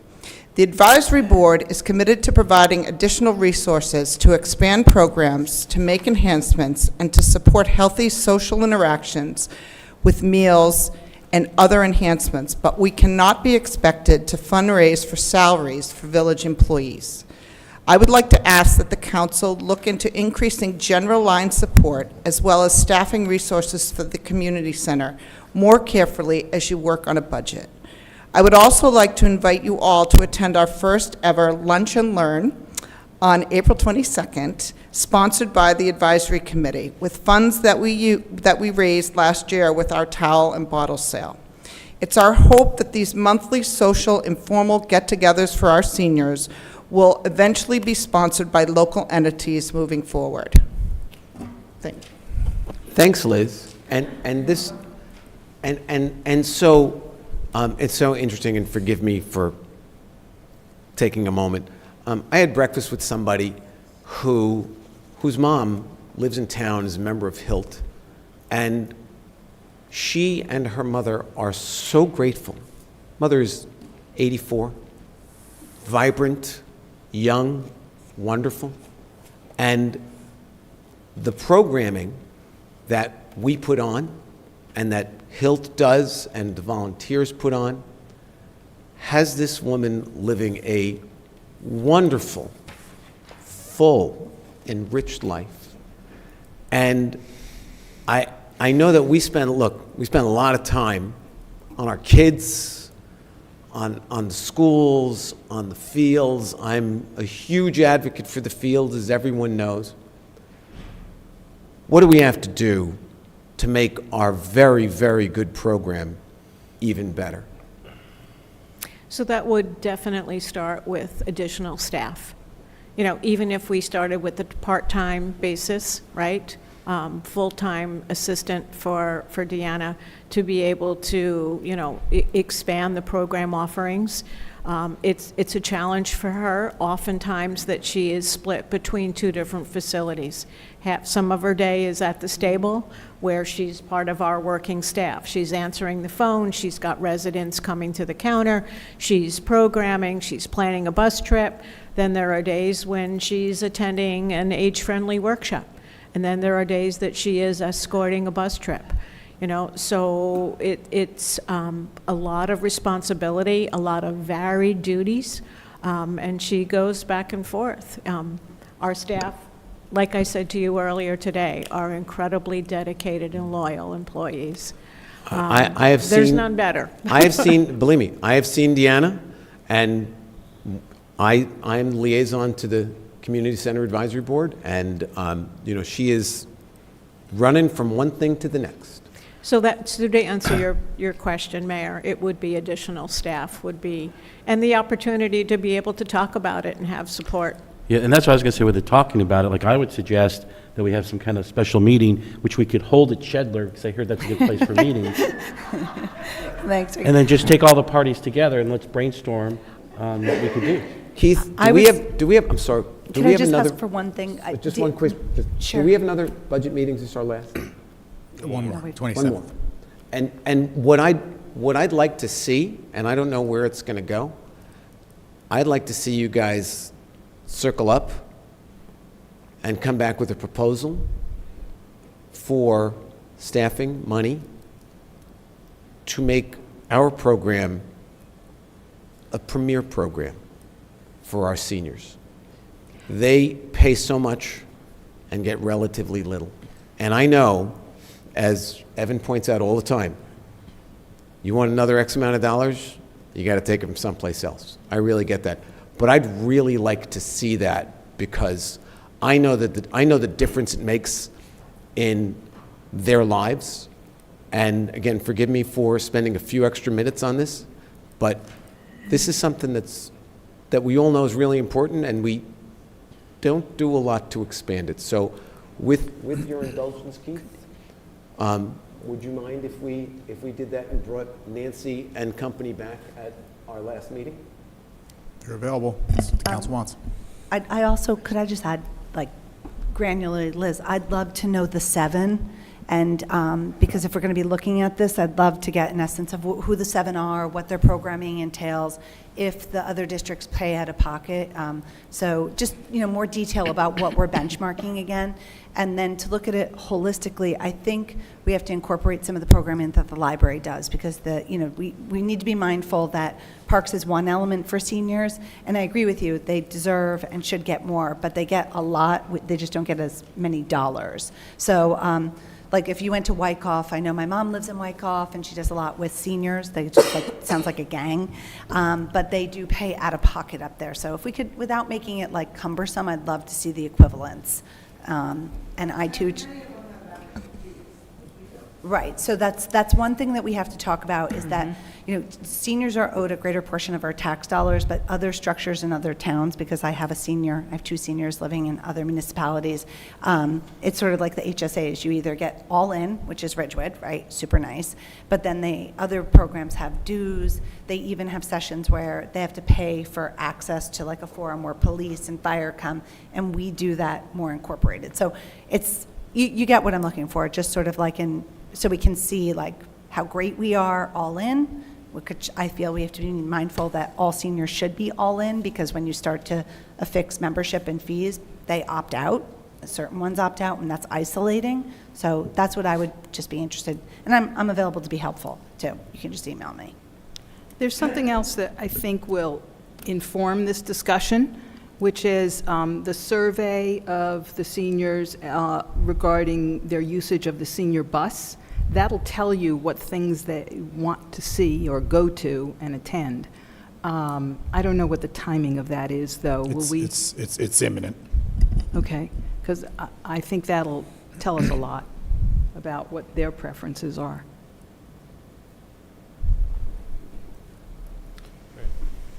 Okay, You'll come back? of course. Thank you. We really appreciate it. Nan, you want to finish up with Project Pride? Project Pride, yes. So we have a new chairman, and we have some really good goals moving forward. I would like to be able to, as you understand, watering is a big part of what we do. So when you're looking at the part-time salaries, that's what that is. That is also having staff come out for the planting days, to be able to work with our volunteers to bring out the soil, bring out the plants, bring out the potting materials, clean up after we're done. So you'll see a request for $5,000 for salaries in that, and then also a request. We'd like to be able to buy new containers for the CBD. Some of our residents did an inventory for us and found that several of our containers were cracked and broken through snowplow, vehicle accidents, just old age, freezing and thawing. So there's a Project Pride meeting next week where we're going to look at the old inventory, hope to be able to buy some new, and work to replenish the CBD. And I just want to stress that the additional amount requested from Project Pride is also built into this proposal. And again, I'm not going Wait, to... before you go, I have to say it. Just keep in mind, absent the SID, Pride is acting as that. So if we want downtown to be beautiful and charming and clean, we have worked very hard. Well, in my capacity, a lot of the special projects that I drop in, whether it being removing deadhead meters, adding new garbage cans, now these containers, the Mulch Monday, we rely heavily on the volunteers, and we're really improving it, and it adds to the vibrancy. Downtown's looking better, and we really need to, during the pot inventory, the containers, there's several things. One, they're too tight, so the plants die unless more frequently watered, so we're looking for larger surface area. And at a certain point, they don't match. And we did take the time, meaning we, my awesome committee who's here, to walk to make sure that the pots were in safe places, not obstructing sight lines. We did lose, I think, 2 last year to cars hitting them. So this is, not only is Project Pride important because, I like to advocate for my committees, but there is no doubt that the more charming and beautiful downtown is, the better the commerce will be. Additionally, we are looking at incorporating some holiday lighting as well, because during the winter, it really is a little dim down there. So anyway, that's where it came from. We're trying to breathe new life. Next year, we're going to talk about a trolley. I'm just prepping you. And so just keep that in mind, that if we don't spend on some of this money downtown's going to be filled with broken plastic pots filled with cigarette butts, and we really need to make sure that they're ordered and, beautified, because they're in rough shape. I mean, listen, I know I sound like a broken record. I don't disagree with the merits of anything you're saying, but we spent less than $15,000 last year, and we're asking for $25,000. So it's like a 60% increase. Again, it's a virtuous thing. Like, I'm not saying it's a bad thing to fund this, but you have $10,000 here, you have additional $10,000 for the community center. It adds up after a while. An additional $150,000 for additional workers. At some point, we have to kind of figure out what we need and what we like. And I'm just saying there are, depending on how our revenues come in, some of these numbers may need to be pared down to be, I think, a bit more efficient.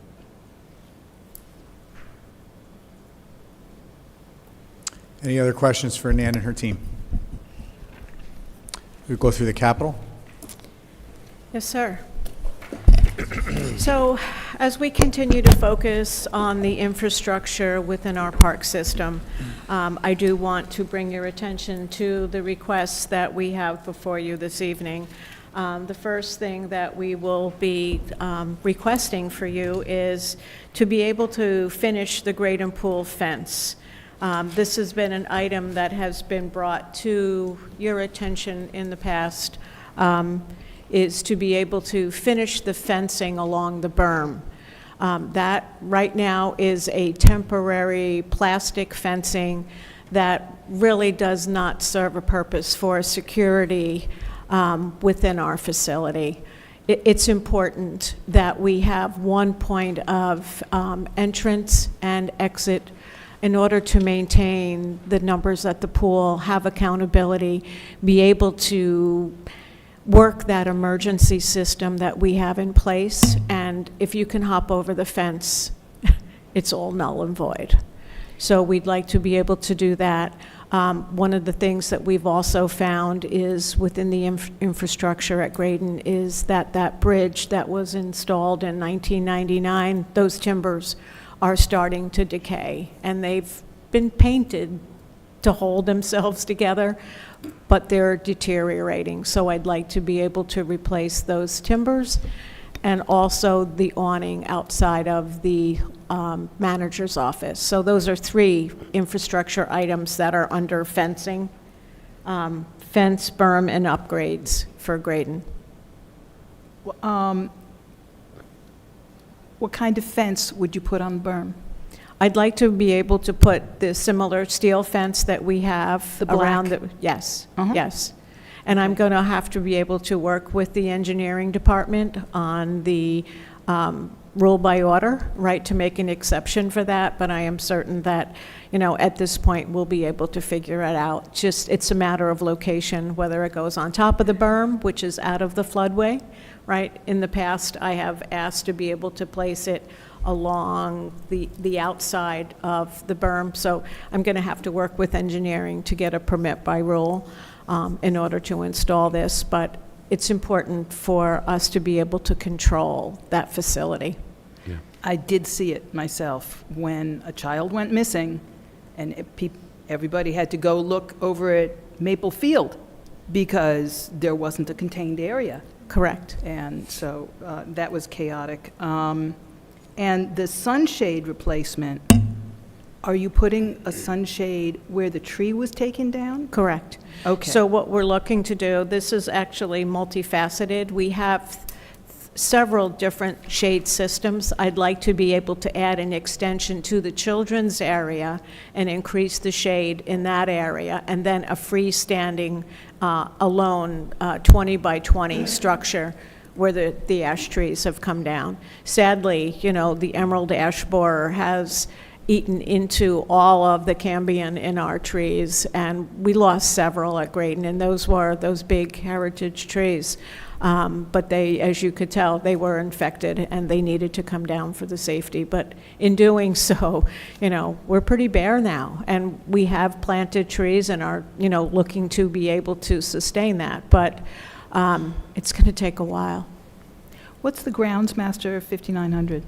I was going to ask that too. A great name, but what is it? So it is this. And Matt, you want to explain the grounds, your wish? Good evening. Yeah, the Groundsmaster 5900, it's to replace our PK 111. It's a 2012. It's got. What is a PK 111? So it's a large mower. It's got a 16-foot wingspan on it. You'll see it cutting all of our athletic fields. Pam, I'm sorry, they don't offer it in an electric. I looked into it. Thank you. But they do not offer it at this time. But it gets a lot of work done for us. Like I said, it cuts 16-foot, you know, swipes at a clip, and you know, with all of our athletic fields, it really expedites. Normally, we cut athletic fields twice a week. You know, usually that's good enough. Summer months, you know, we can get by cutting, you know, once a week. Matt, talk into the mic. But it's all weather dependent. But it's time. We've kind of, you know, I've worked with Mike kind of babying what we have, and our mower's really tired at this point. And we pushed it off as long as we could, but I think it's time for a replacement. May I suggest testing out an automatic mower? Then you save on the staffing.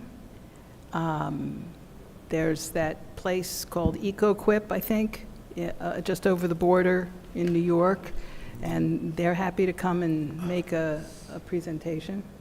What is an automatic mower? It's like a Roomba. A It mows Roomba? by itself. You program it, and it mows by itself. No, I got it. That was the great illustration. Yeah, we could certainly look into that. I've looked at some of the technology, even with the field painters.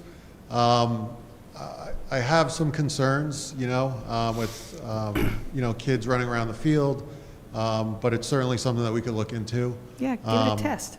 Yeah, for sure.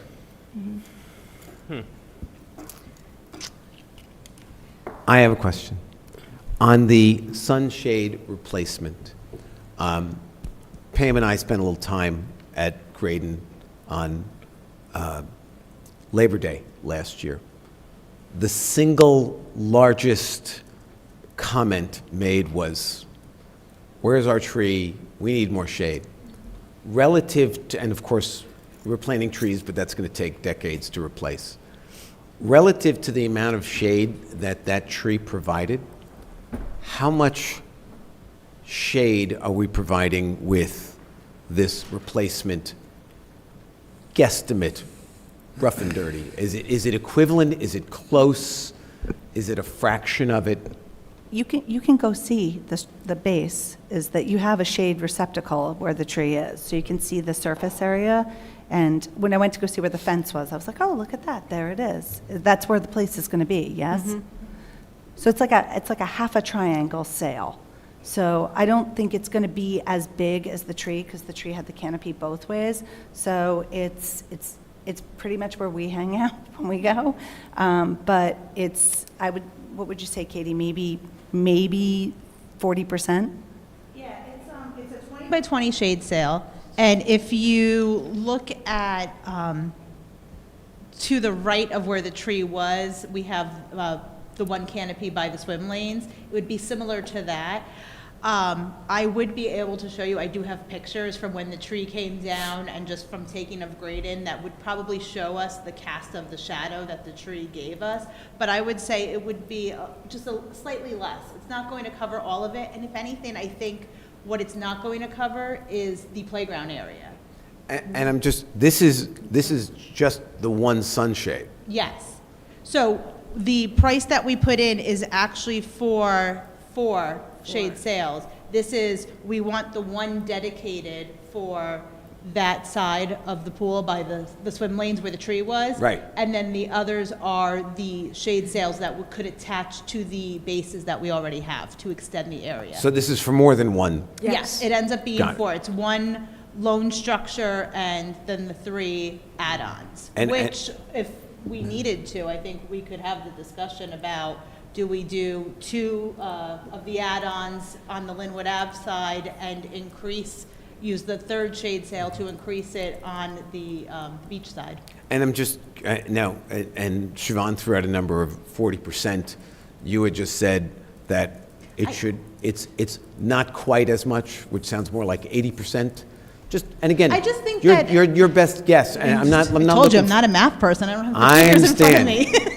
I mean, is this close to replacing what's there or less than half? I think that it would be close because I think that the full canopy of the tree also went, I think half of the canopy hit the beach. The other half was hitting part of the playground and the grassy area. Got it. So, So I think this would do the due diligence of what the beach is missing. Got it. Thank you. So I love the sinking fund from Maple Turf. That's absolutely has to stay.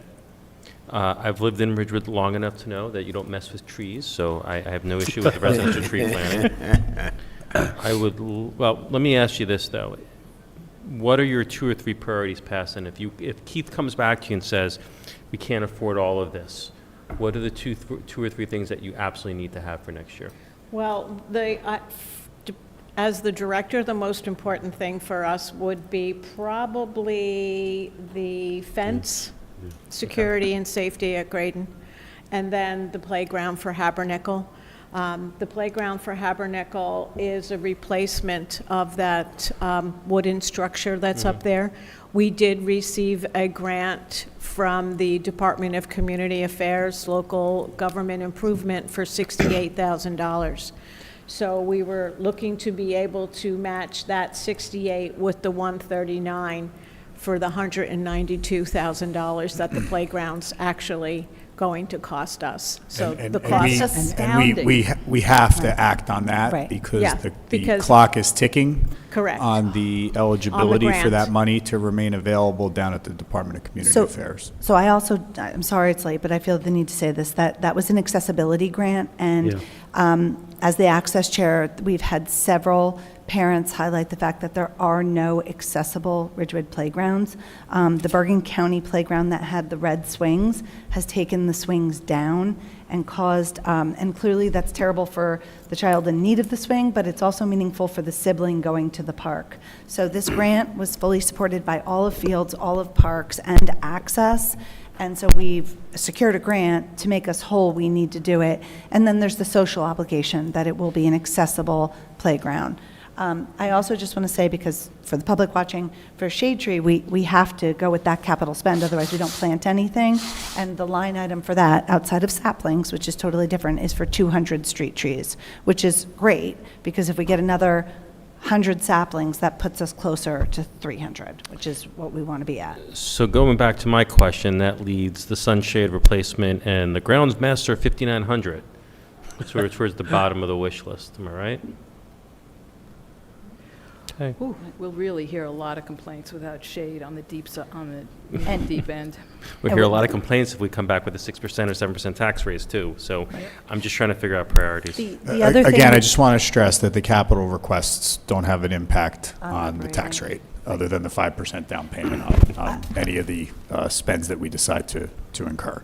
And I can tell you that we are very close to, we have a few more numbers that we have to finalize in the capital budget, but we are very close to being at the 7.5 million, which we are annually. Right, so how much are we rolling off this year that we can spend for next year, right? Because I imagine we're capped at some. The magic number is 7.5 million on and a 7.5 million off, generally So that's speaking. 7.5 And that million includes the two appropriations that you made in 2024, but we said we would work against the 2025 capital budget proposal, and that's $350,000 for the soil testing and the archaeological dig at Shedler, and $478,000 for the sewer plant upgrades, which were necessary last year. So with $7.5 million, we can spend on capital this year to go up to our budgetary, our statutory maximum, right? Correct. And then, of course, we're paying interest on that. Oh, we have additional capacity beyond that, but it's slow and steady, which is 7.5 million on, 7.5 million. No, that's exactly my point. I'd like to spend less on capital than our maximum. So I'm glad to hear that. I mean, I'm going to present you a budget that's 7.5 million, and if the council chooses to cut from there, that's at your discretion. And it's not a statutory maximum. It's really, it goes to our AAA bond rating that if we maintain the same amount of debt, relatively speaking, I mean, there's interest rates and all of that, and we retire $7.5 million in debt, and then we take on another $7.5 million debt, that's what Bob and Keith are always shooting for. So could it be 7.6? Could it be 7.4? Yeah, but So what's the sum total of the capital asks in this binder right now? Ballpark. I mean, based on what we have it down to, or based on what the initial? I mean, just what's in the budget. I want to say the initial requests all in total were in excess of $12 million, correct? Okay. About 12 million. So we've got $4.5 million to cut, right? Which we already have internally. You already found it elsewhere? We've had a directors meeting, which is tradition here. We've talked through with the directors what their priorities are, what could wait till next year. We're talking through the timing on a communication system, which we're not yet ready to pull the trigger on. But we're confident that we will have a capital budget that falls within the traditional amount that's appropriated by council each year for next week's budget meeting. And Nans asks, were these all within the 7.5 million, or are these partly that were affected by the country. The requests that she reviewed tonight are in large part in the request. Okay, great. I do just want to say that capital and operating dovetail. So the thing like the mower. So 2 years ago when we took our seats, our fields were in complete and total disarray, right? There were like things going on, things that needed to be cut. And so we've made huge investments in our fields, like Hawes. We just pumped a ton of capital money in there. And this is like a shame when we do that and we spend the money and then we don't maintain it. So that's what happened with the pots. That's what happened. So, you know, I think this is fairly pared down, I will say, because I saw the first version. And I think you need to be careful because sun, fence, there's safety. Same with the playground safety. You know, we're really small here for a capital ask compared to what Parks asked for last year. And last year we were well over $1 million with the amenities that we as a group afforded. So I think it's great. And I think I just want to echo what Keith said. Really, the number one ask would have to be the playground because otherwise we lose the grant money. So we have the $65,000 in hand.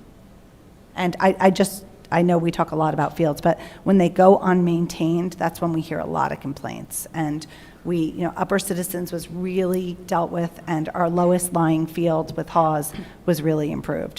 If we can't cut them, we're going to be back into the complaints.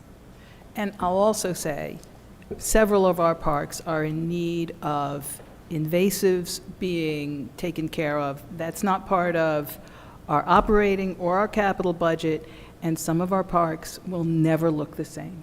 They will never be what we remembered them to be. They are at risk, and we're not taking care of that this year. I just want to take a moment to say that, and I said this, I think, last time, Evan's not a lone wolf on this. Evan is watching everybody's pocketbooks, whether we want to spend more, we don't want to spend more. Mm-hmm. He's a realist, and we are trying to live out our dreams of what we want. And I am grateful that we have the balance that he brings to this.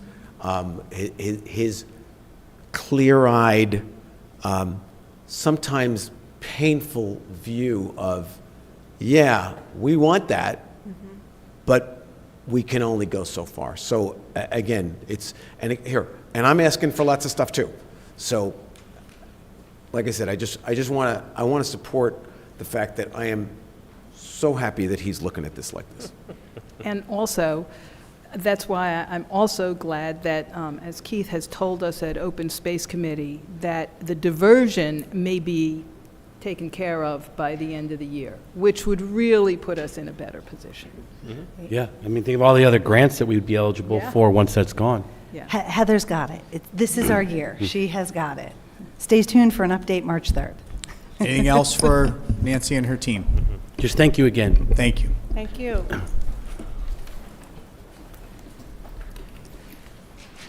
Mayor, do we want to move right to the chief, or?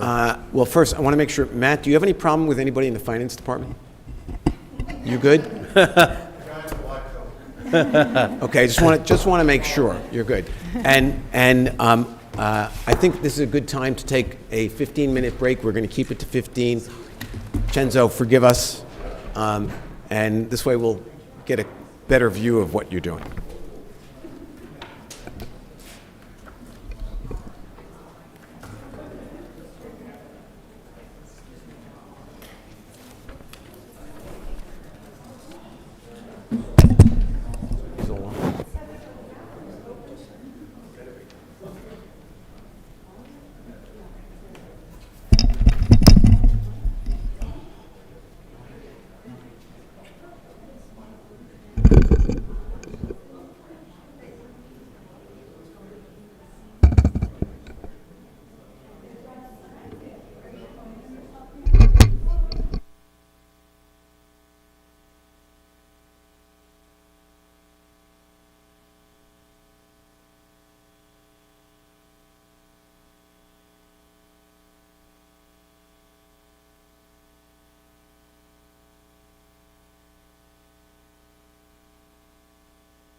Okay.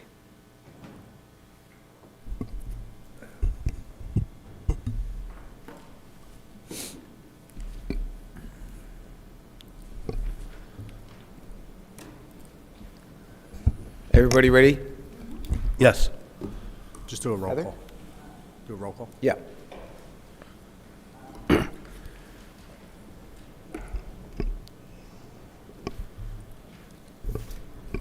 Okay, we'll resume the meeting. Yep. I just want to take roll call. Councilmember Mortimer, Yes. Deputy Mayor Perrin, Yes. Councilmember Whites, Yes. Councilmember Winograd, Here. and Mayor Vagianos. Here. Thanks. Okay, Mayor, our next presentation this evening is the Ridgewood Police Department. We have Chief Lyons here. Chief, you want to jump right into it, and we'll start with the salaries and wages part of your operation budget. Sure. So real quick, I just wanted to briefly go over some of the stuff that's been happening. Our calls for service are up 10.3% in total call volume from 23 to 24. So that's 23,252 in 23 to 25,620, which is a total difference of 2,368. Wait, said 25,000 calls in 2024. That's correct, 25,620. So it's up 2,368 calls, which is 10.3% of overall calls. I will say, these calls are of more serious nature. They're not business checks or things like that. A lot of this, we are much busier than we used to be, and I anticipate that continuing the trend. If you look at how we are operating so far, in 2025, we are on trend to be above that again. And what's driving that? It just seems like, well, there's a couple policy changes that's happened, which I'll get into in a second. But what's happening now is we deal with repeat offenders constantly. Whereas we used to arrest someone and they'd be away or incarcerated for a while. That no longer happens. They're out within 24 hours. So we see the same people over and over. So some of that is driving those numbers up. We're also just seeing a lot of people return to their normal schedule. I know it's 5 years after COVID, but it seems like people are still just starting to return to work in businesses, not working from home. And it's hard to say, but people's interactions seem a little bit more abrasive, a little bit more gruff. So we're being called a lot more. It seems that people may have failed to remember how to drive in this time period.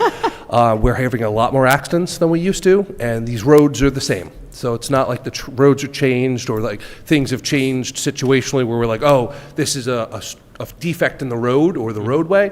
They're the same roadways. It just seems that people are paying less attention, and that also goes to do with technology. Now everybody's on 9 different devices at once. It's no longer a cell phone. It's an iPad, a cell phone, and 3 other things ringing while you're trying to drive. So are we seeing an increase in arrests as well? So yes, our arrests are up. Okay. Again, though, a lot of them are recidivistic offenders. We're arresting the same people over and over. So where it would be we'd arrest a home burglar, they'd be gone for 3 to 5 years. We wouldn't arrest them during that period. Now we'll arrest them 3 or 4 more times within 2 or 3 months because they're no longer incarcerated.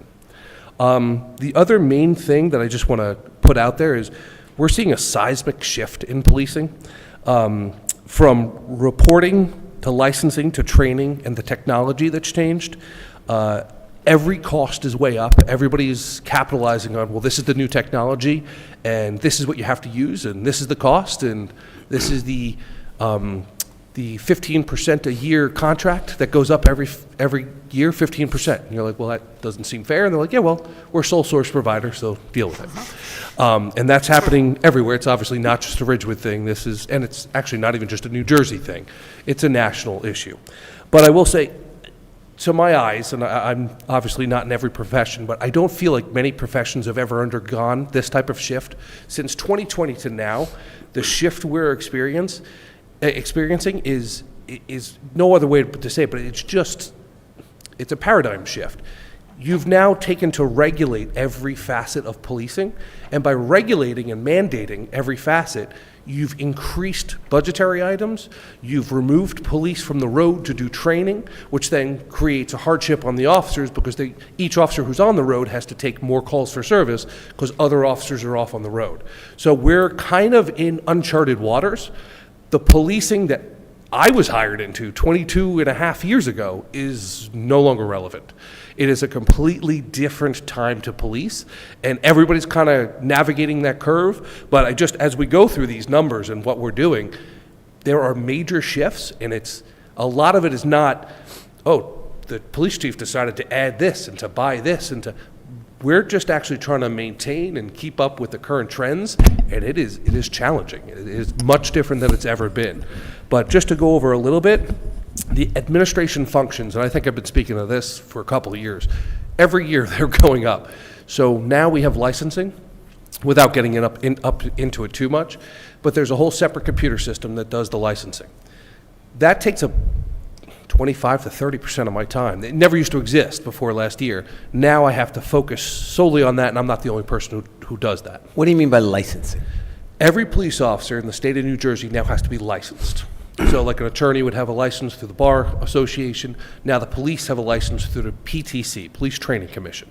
So they've come up with standards, and you have to do a background check on all your police officers. Now granted, we've done background checks when we hire them. We have to redo them. And they're very extensive and they're very labor intensive, which again means that I have to take detectives off cases to investigate our police officers. So you have to do a background check, you have to do social media check, which is challenging but doable, and you have to verify all their training. Now the training last year was pretty much training we've always done.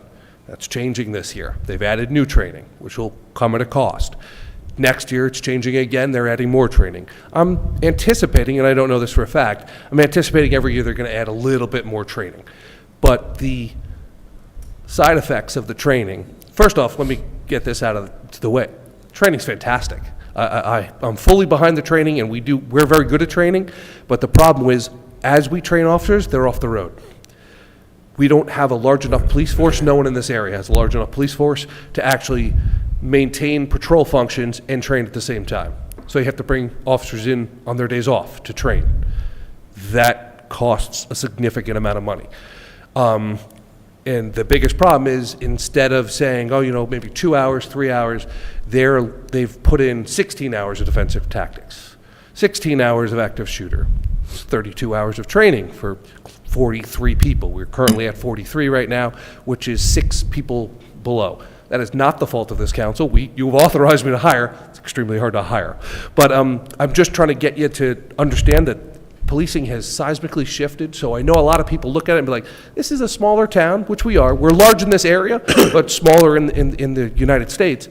But it's becoming more challenging. We're getting busier. And the state regulations, sweep through every single agency regardless. And Chief, if I can use that as a segue into the salaries and wages budget, in line 011, which is our full-time employees, obviously we're budgeting to fill those vacant positions that were authorized by council last year, but due to the difficulties of finding new recruit police officers, we have not yet filled those positions. And then you get into the overtime request, which, to the chief's point, a lot of that is based on these new training requirements that are mandated by the Attorney General's office, and we need to pull people, in, oftentimes during shifts that they're not working, to do this required mandated training that we have no choice in the matter. Exactly. They're mandates that they did not provide the training. Really briefly, and I don't want to take up your time, but in 2024, we did a lot of projects with council to enhance pedestrian safety. We got our motorcycle unit up and running, which is fantastic. We're still working on getting additional officers onto it, but we've actually done some funeral details and other things. It's a good face to the public, and the public actually loves to see the motorcycle out there. We did a complete audit of the evidence. I know that sounds like just we had thousands of items of evidence, and every single one has to be audited, tracked, and put into a certain system. So that's actually a massive undertaking. Might just sound like a small thing. We also put the special law enforcement officers in the schools. We have 3. It's fantastic. We're hoping to expand that as much as we can.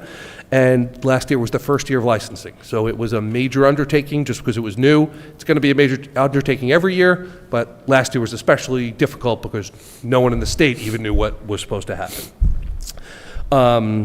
We did all of that while being close to 6 officers down, and we mitigated the overtime as much as possible by kind of decimating our detective bureau, our traffic bureau. We took all the people out of there, put them on patrol, the primary function, but that hurts us in the long run because now we have no one left to pull. But we do have 3 people in the academy right now, 1 person who's already an employee and 2 alternate routes that are scheduled to start being paid around the middle of March. So that'll help. But again, those, when they get out in June, they still won't count till probably October for personnel statistics. 2025 is accreditation. We will actually have our on-site, so it will be New Jersey State accredited.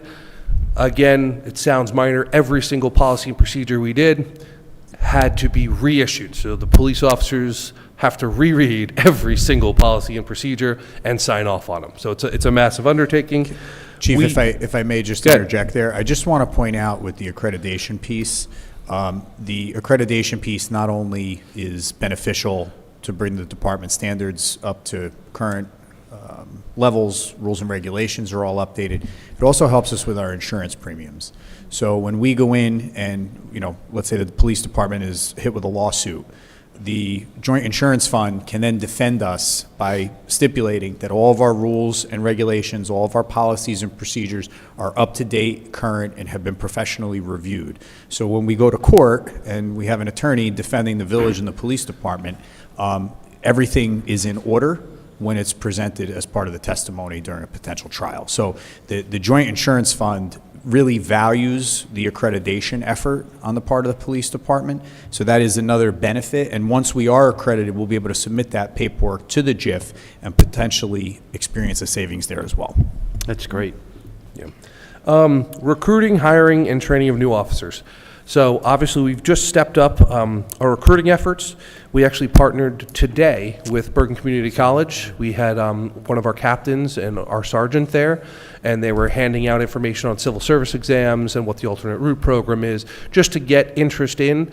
Obviously, we're a civil service community, and we can do alternate routes, so we're just kind of spreading awareness of this is how you can get into this profession.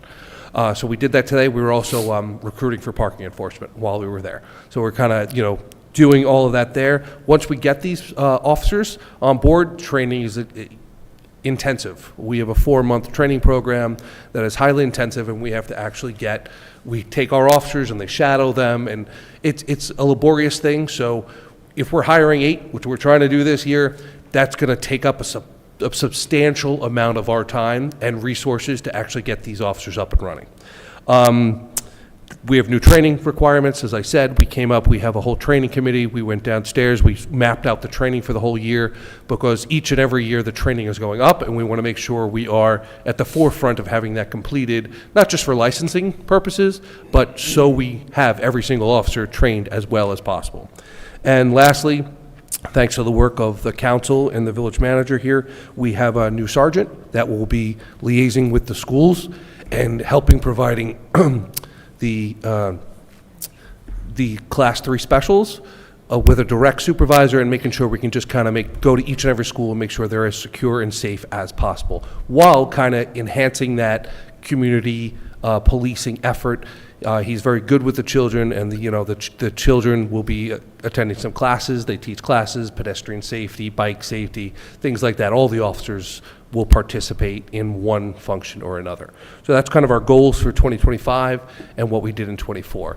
If you want to go through the lines. So so you're up 825,000-ish, like a 10% increase. To your credit, I'm assuming the full-time wage increase looks like to be probably just steps. It's pretty de minimis. Yeah, honestly, this is including the 8 officers that we hope to hire. Yeah. So I think that will be beneficial. Give you credit for that. So where's the bulk of it coming? I see your overtime, you're asking for a significant bump in overtime, some money more for clothing, uniforms, and looks like vehicle leasing is up. Can you walk me through those or the other ones that are driving the 825,000? Sure. increase? So the major deltas here that we have are the $165,000 extra in overtime, and most of that is going to be driven by the mandates of training, and also the fact that we are actually short officers all the way until probably March of 26, because even when we get these 3, we have 2 more leaving. It's very hard to actually get. So we're going to be short this entire year and into next year. So we will be short then, but the training combined with that's why we're asking for that more money. That's one. The other one would be the contractual services, and this is kind of a tricky one here. What's the number? On contractual services, 029. So the actual from last year was 564,969, and this year is 724,779. It's a difference of 159,810. So last year, some of that was cut in the final review, so 65,000 was cut. And then, so you'd be up only, I don't mean to say that, but you'd be up $81,000 after that cut, had it stayed the same. And it would actually be down $6,000, but the contract for the school crossing guards is up $87,000. So in reality, and I know it's funny the way to look at it, but we would be down $6,000, but it's up because the crossing guard contract was $87,000. I have that with me, and I can explain some to it if you want to, but the short and the long of it is, we are the largest school district around here. We are larger than Hackensack. I know a lot of people don't realize that, but we are. We have 62 posts, including morning and afternoon posts, 31 actual static posts. Towns around us have 6, 11, 12. We have 30, and when I say 6, some of them are not staffed in the morning and only in the afternoon. So the real number we have is 62 posts, and those are staffed.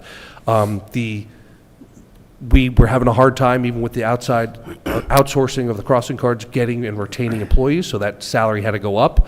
I mean, it's a little bit over minimum wage, but it's not very much. If you do the math, even if we were to take it back, which we are not in any capacity to do, we don't even have the personnel to staff those. Even if we hire it outside, you're still not going to recoup that money.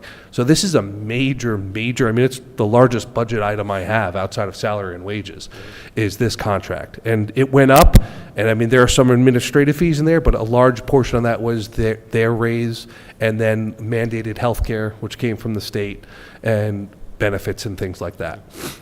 And you added to, it says. And we keep adding crossing posts, which I don't disagree with, but, you know, for the safety of the kids, we did add 2, and they were in the area of Clinton and Doremus. So I do want to mention that the chief and I had a meeting yesterday with Mark Schwartz, the superintendent of schools here in Ridgewood, and we are going to embark over the summer on an audit of each of those crossing guard locations, especially in the more sparsely residential areas.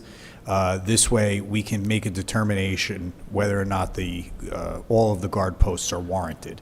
We're going to be conservative about making those decisions because our priority is to keep pedestrians, especially children, safe. But we need to match up where the children live in conjunction with where the guards are actually posted. Well, so we're going to. I'm sorry, Keith, I didn't mean to interrupt. So we're going to work with the school district to identify those locations, and I anticipate that Sergeant Marmino will be part of that as we get into the summer months. I was going to just say that instead of looking to cut, I would say to look to where they could be redeployed.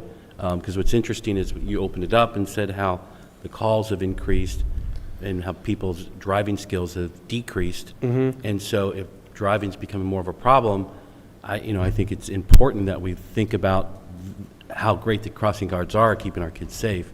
So I would more like to see about deploying them elsewhere as opposed to looking to cut places. Well, I think on a case-by-case basis, we need to determine need, and if there are needs other places, we need to identify that too, but we need to justify each of those positions. Yeah. Vehicle leasing, can you talk to me a bit about that, because that's pretty significant. So basically what we did, when we get to our capital, we've removed vehicles from capital. So all the vehicles we would be asking for in our capital $320,000 to purchase vehicles. We are not, we've transferred all that money now into our operating expenses. So we still have about 145, I know we're not up to capital yet, we still have some. That's for the equipment that goes in the vehicle, not for the vehicles. So we've basically removed 320 from capital, and that is what increases the 114,000 in operating for vehicle leases. It should also be noted that we're leasing vehicles now, so you cannot make lease payments under the capital budget. Right. You have to make it through the operating budget. It's also my philosophy, and I shared this with the chief when I first arrived here, that police vehicles especially, which need to be rotated in and out on a every few year basis, that they should be part of the operating budget. We shouldn't be expending capital funds for the rotation of police vehicles. I don't disagree on the with front that. line. So some of these adjustments, again, are painful at first because you're moving from the capital budget over to the operating budget, but this is where they should be, and if they are leased, it's where they have to be. So are these just patrol cars, or are we getting something new and different? No, these would just be patrol cars. So we've also downsized some of what we get. We are trying to get one larger truck because it can have a full cage in the back, so it could accommodate 2 prisoners. But then the majority we get now are the Explorers, which are the Ford Explorers, or the Durangos, which are the, let's say, mid-sized SUVs. So they are smaller than what we used to get, which was all Expeditions and Tahoes. Okay. Just because we're going through different resources and like the crossing guards and all that, what about like for the school resource officers? What's the plan there to expand that into more schools? So I've spoken with the superintendent of schools, and he's going to bring that up in his budget and try to see what they can get for the actual finances, because we get reimbursed their salaries from the school board and the schools. So we're looking, and I said we will, if they can get the funding for the officers, we will find the gear and the training. We can morph them into us, and then we'll adjust next year. Got it. So step one is that the They school have to be board has to authorized get the to pay, budget, yes. and then we can, Yeah. okay. Yeah, because the way that we've set it up in the past, and by the way, this is one of those I think unsung victories that this council delivered on in conjunction with the Board of Ed, was to get those school resource officers in, and to do so in a way where we were paying for some of the hard fees, like the uniforms, the guns. But the Board of Education was paying for the bulk of it, which were salaries. I know that it's not our money to spend, it's the school board's. I firmly agree with getting more of those special officers. Yeah. They are a win across the board, not just for safety, for public relations. I know that when the school budget comes up, I will be in a minimum my personal capacity. I will probably check with Matt, see if I can say in my public capacity, very vocally supporting expanding that program out. It's been wonderful, and I'm really glad that we were able to get that done.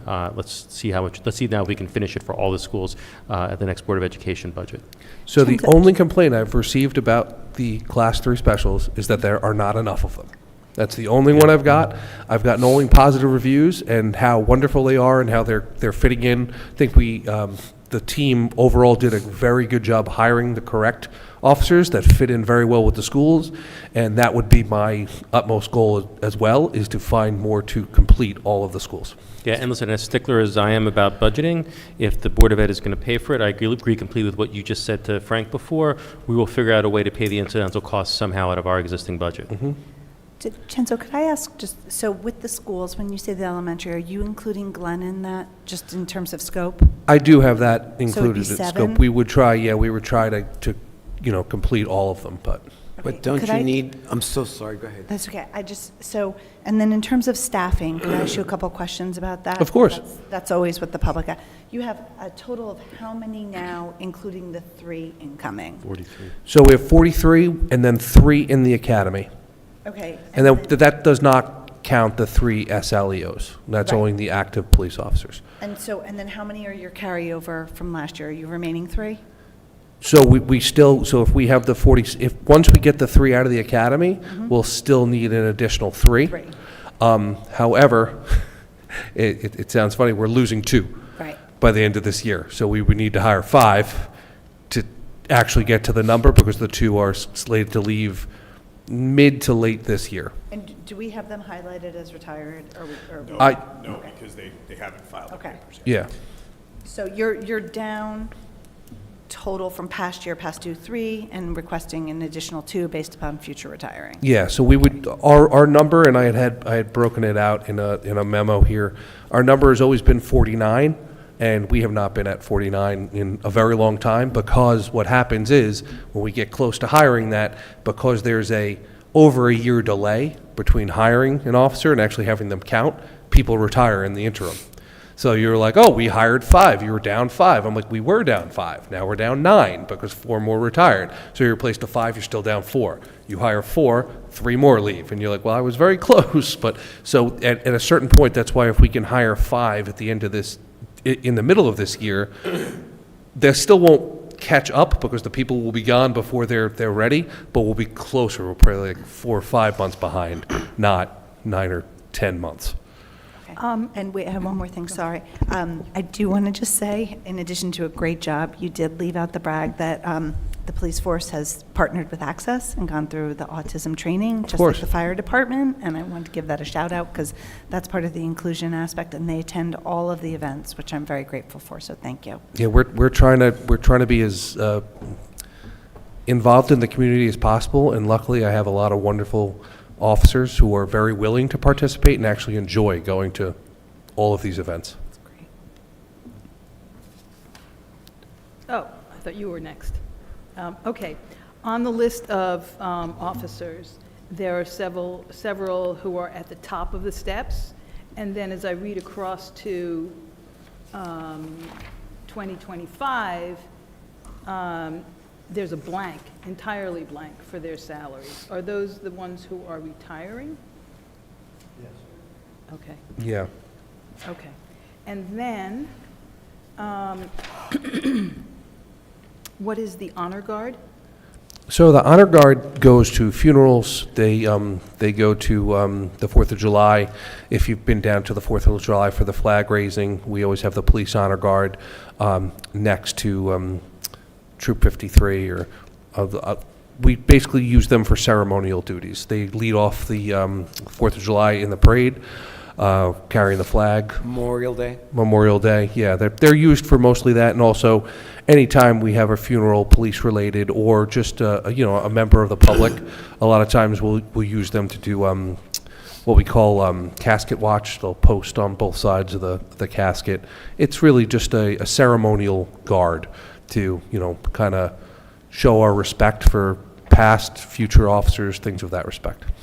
Okay. And then, on 029, that detail, Yep. it mentions there's a social worker contract for 40 hours a month, and we're paying 18,000 of it, and the other, and then that's only half of it. So my question, I guess, is to Bob, where's the other 18,000 coming from? Health. Okay, thank you. So basically, the deal we worked out with the health department is when we have our people that are not really able to be helped by the criminal justice system, we need to get other resources available to them. So what we do is we used to go to the health department, and the health department can hook us up now with an outside vendor who will be our social worker to help provide long-term relief for people who really don't belong in the criminal justice system but need some sort of help. And we didn't have this expense last year, right? We had a part-time social worker that worked in-house that was completely paid for by the health department. I believe they had a grant. She's Okay. moved on to a new position, and this is how we're backfilling that need. I see. And since we end up referring most of the clients their way, I believe they wanted to split the budget with the police department.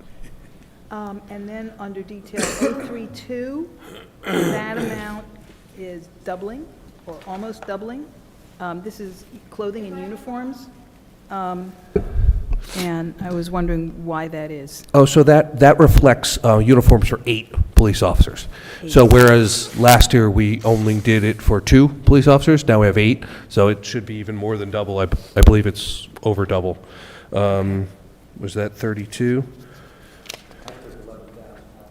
Chenzo? Oh, okay, so you took out some, yeah, so it's 74, it's up $53,000, 250%. So that's a restorative cut plus the need for this year. Yeah, this Okay. year it's a lot.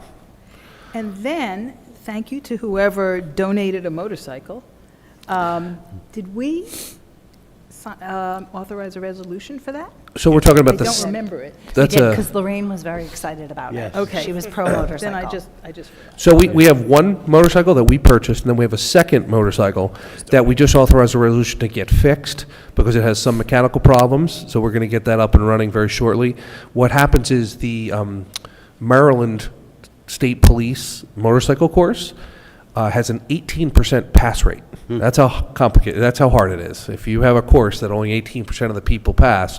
So this second motorcycle that we had, that we got very, very, only for the basically the price of fixing it, will be the trainee bike, so we can have people trained, so when they go to this course, we're not sending them 2 and 3 and 4 times.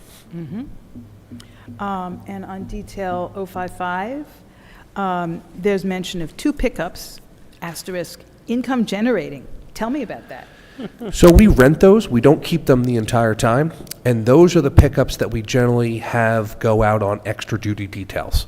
So when you see PSE&G or Verizon says, hey, we need to block off this road, we need to do this, those pickups are generally the ones that the officers will use. So PSE&G or Verizon or any other contractor is actually paying an hourly fee to use those pickups.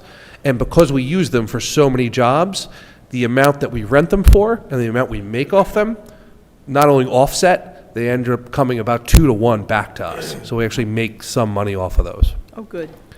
And I assume those trucks don't have upgraded suspensions, don't have necessarily all the things that regular police vehicles Yeah, have, right? these are just the basic United rental pickup trucks. Right. All they need to do is carry cones, caution tape, things like that, and they go back. We only use them in the height of the season. So right now, we're pretty quiet because it's so cold out, but we have those generally, let's say, May, June, July, August, September, and then they go back. So we'll use them 4 or 5 months. But generally, they actually do not only pay for themselves, but pay dividends in the back end. That's great. I have one last question. Sure. On vehicle maintenance. Yes. Last year was a 0 for vehicle maintenance. This year, it's $125,000. And is that part of our policy shift that we're leasing rather than So it's a little using bit of a, capital? it's a little bit of change. This actually used to be in the fleet budget, so it wasn't in the police budget. And what happened was, I think they wanted to kind of segment more of what we're using the money on and how we're fixing the cars. So it kind of moved over to this budget. So it's not a new expense. It's just moving from a different to the police. So basically what happens is, unfortunately, and I'll knock on wood for this one, our officers get involved in accidents, people hit them, things like that. The cars get damaged, and this is the budget to make sure they remain professional. Because we've had a couple of cars that, they get dented up, dinged up, broken windshield, and they're out of service for too long, and we have to get them up and running. So this will just help our department keep better track of, this is what we actually need to spend to keep our vehicles Just to take that a little operational. bit further. Yeah. Public Works, Chris's position has been, we don't always repair body work, depending on the condition. Obviously, that consideration is a little different for the police department, based on the fact that they have to present themselves. We're not going to have Ridgewood police officers riding around with cars with large dents in them, right? So that's why we moved this specific line item out of the fleet budget and over to the police department, because this will be exclusively for the repair and maintenance of police cars, which again, going back to my earlier point, we're leasing. So in the course of the lease, if there's damage to the car, we have to repair it. So it just made sense to bring this over to the police. So do they go back to the dealership for maintenance or repairs? No, because most of our vehicles are leased through Enterprise. So we do have a relationship with a body shop, I believe it's in Midland Park, that both the police department and fleet use. But it really depends on what the nature of the damage is. So can I ask a question? To your question, for all leased vehicles, we do have maintenance packages on each one of them. So for oil changes, things of that nature, that's all included. Body work, this is for totally body work. separate. And keep in mind too, vehicles that are damaged and it is not the fault of the employee, we're recuperating from insurance on that as well. So does the outfitting damage them? So honestly, when we do our outfitting, it's negligible in the amount that it's actually depreciating the car. What we have seen though is, like, if a car gets damaged, let's say the hood is damaged, and we fix it, we could probably fix it, and I'm just making up numbers, no one can hold me to, we could probably fix it for $1,500. If we were to turn the vehicle in with that damage, the depreciation on the car would be $35,000 to $4,000. So it's in our benefit to actually fix the vehicle, return it, because then we're getting that money back. Because when we turn it in, let's say the car's worth $20,000, that $20,000 goes back into the leasing of new cars, whereas we'd lose extra money because we didn't fix the vehicle. Outfitting does obviously depreciate the car, but they're pretty good about, minor holes, minor things like that. It's not as bad as, true damage. I have a couple questions. First, when has there been a dent to a vehicle that only cost $1,500 to repair? So this was actually the one I was talking about. It doesn't exist. It was hail damage. Yeah, there you go. So, but to real questions, so police officers, full staffing, after retirements and after the new officers come on and are certified, what does that bring us up to from 43? 46, is it? So we're trying to get to 49. So But where does the current funding bring us to? it would bring us to 49. Really? If the officers didn't leave this year. If they didn't leave this Yeah, year, but they will. because they're leaving, it's going to bring us to 47. Yes. Okay, that's So what I then was looking for. the hope was that in January we would hire an additional 2. Got it. But like I said, we're always chasing the 49 because it's very hard to actually get that number because people, come up for retirement. And Got it. So you said we have the largest school district in the area. Is it the largest school district in Bergen County? I believe so. We have a very, very large school district, and from what I've heard, it is larger than Hackensack, which would be the closest. Now, Hackensack also has magnet schools. That doesn't count. So when you start adding the specialty schools and stuff like that, I'm not adding those. Public schools. Public schools. No, I understand. I know that we have a very high per household ratio of students. Mhm. So I got that. So cars. You talked about downsizing some of our vehicles to Explorer size. Is it possible, and you and I had this conversation a couple of years ago, is it possible to downsize to sedans for a couple of vehicles? Maybe not all of them, but for a handful of them, for all of the obvious economic and environmental reasons? So what we did do this year, and we actually have the first one coming in, is we got a hybrid. We don't know how it's going to work, but we're going to try the hybrid. So we actually think that's coming in this week or next week. Hopefully that'll work. But for size-wise, the amount of equipment that we have would probably not fit in anything other than the biggest sedan you can think of, like a Cadillac. You know what I mean? Like the old Impala. Yeah. So we're not really going to be downsizing Gotcha. or getting any sort of gas savings. The best thing we can try to do now, all electric hasn't really worked yet with the systems, the electrical systems and stuff. That, again, that could change. We all know how technology changes. It could change in a day. But right now we are trying the hybrid. We've had good success with the hybrids because we rented one, and it worked very well for us. And we're thinking the hybrids might have now enough power and capability that we can actually get a decent mile per gallon rating on a car. And if that's the case, then we'll start trying to get more of the Explorer hybrids.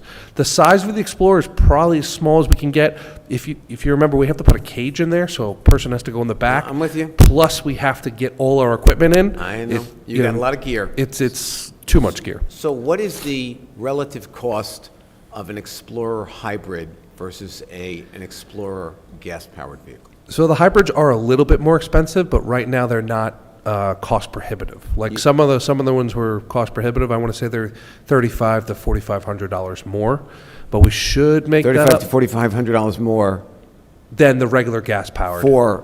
for purchase?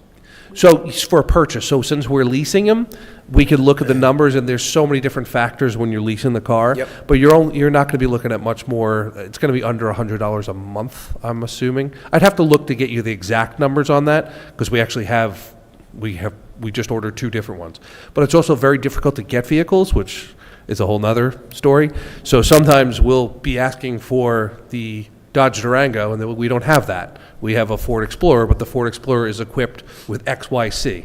And that is more expensive because we have equipment we don't need. Right. But if we don't take that one, we can't get a car. So you end up having that $3,500 or $4,500 extra for something we don't need, so we try not to order it. So you're going to try out one hybrid Explorer, see how that works out, and if it works out well and it's still cost effective, going to start to look at expanding our fleet. Exactly. How many cars do we have? So we have right around 22 cars, but we have different phases of cars. We have our patrol-ready cars that are actually used close to 24 hours a day, 7 days a week.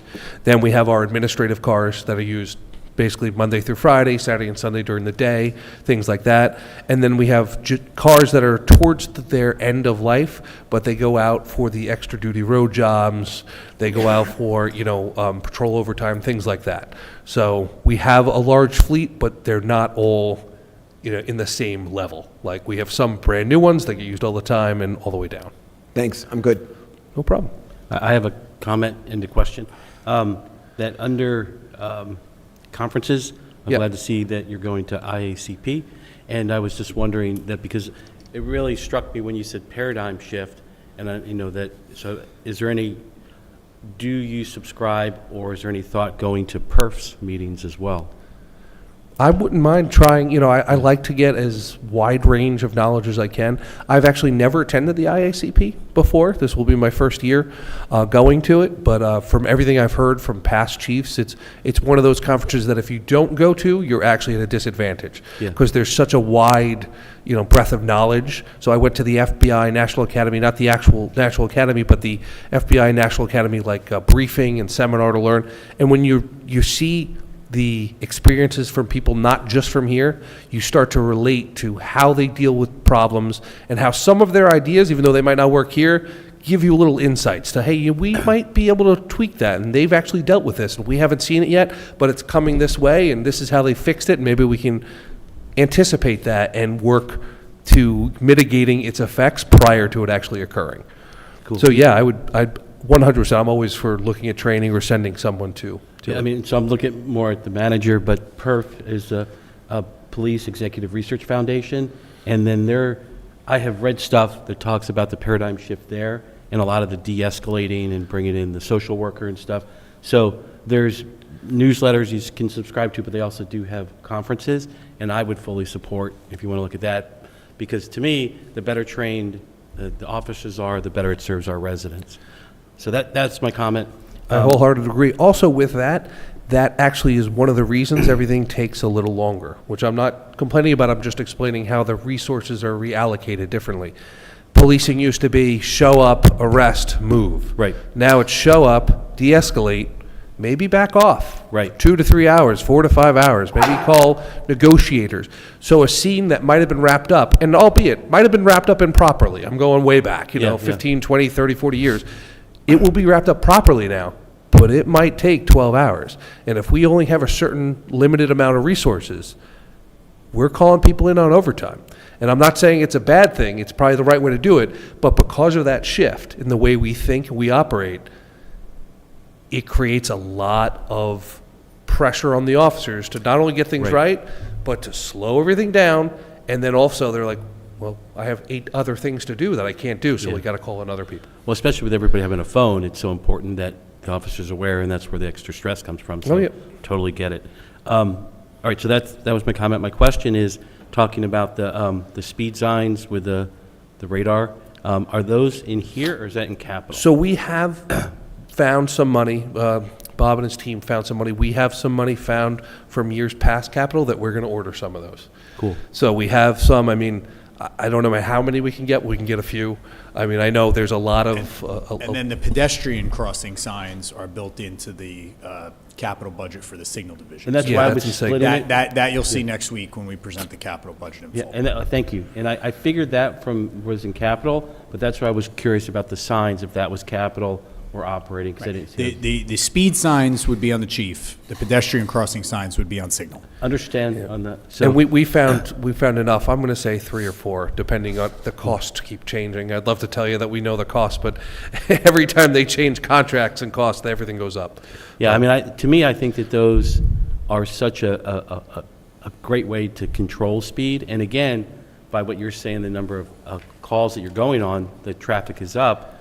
So it just seems that if we can prioritize getting those, I'm assuming that they're also less expensive than the pedestrian activated crossing lights. They are. So to me, if we could maximize getting those, and you're able to identify where the problem intersections are, or streets, right? Mm-hmm. So if we get the more of those we can get out, I think it only helps us.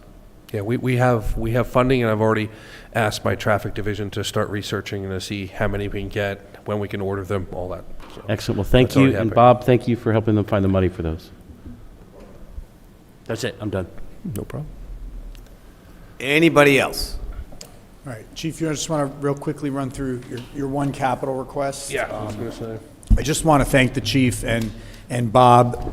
Chenzo's request list at the onset of this process was far more extensive because we were able to locate some open capital funds that were not used by the prior administration, the police department. We're down to actually one request, and that's for vehicle outfitting, $145,000. And that, again, as the chief alluded to earlier, is to take the police cars that we will be leasing out of the operating budget and properly outfit them with the lights, the radios, and all the other packaging that goes along. I love the single line capital request. I was just like, thinking the same wow. thing. Like, I haven't been here all that long, but long enough to look at this and say, unequivocally, this is the smallest capital budget for the police department. I do want to. I don't want to be the bucket of Yeah, I was going to say. cold just let water it go. here tonight. I was having such a nice might time be where I'm at, but I just want to set expectations that we are still in ongoing discussions with the borough of Glen Rock. Last year, when we talked about capital, we talked about 2025 being the year where we made some investments in communications. We're just not ready at this point. We're still talking to the two vendors that can provide this service to us. Rich Charlton from our Signal Division has been intimately involved in talking to both vendors along with some of the police brass down in Glen Rock. So we're not going to be in a position, nor is Glen Rock going to be, to make a decision on this later in the year. But I would certainly say that for a 2026 capital allocation, regardless of when we introduce that, it'll go against next year's capital budget. It's going to be a significant amount to rebuild the infrastructure on the communication system that we have, and also buy the requisite portable radios to support the police, the balance of the radios that we need to support the police department, some in the fire department, and some in Jeremy's shop as well. And that's fine. It's that the police have very expensive toys. This is and true. every year, that cuts into the capital budget of every other department. Mm-hmm. This 1 year respite gives the other departments a chance to get a few of the things that they've needed for a few years. And I know that, you know, the radios.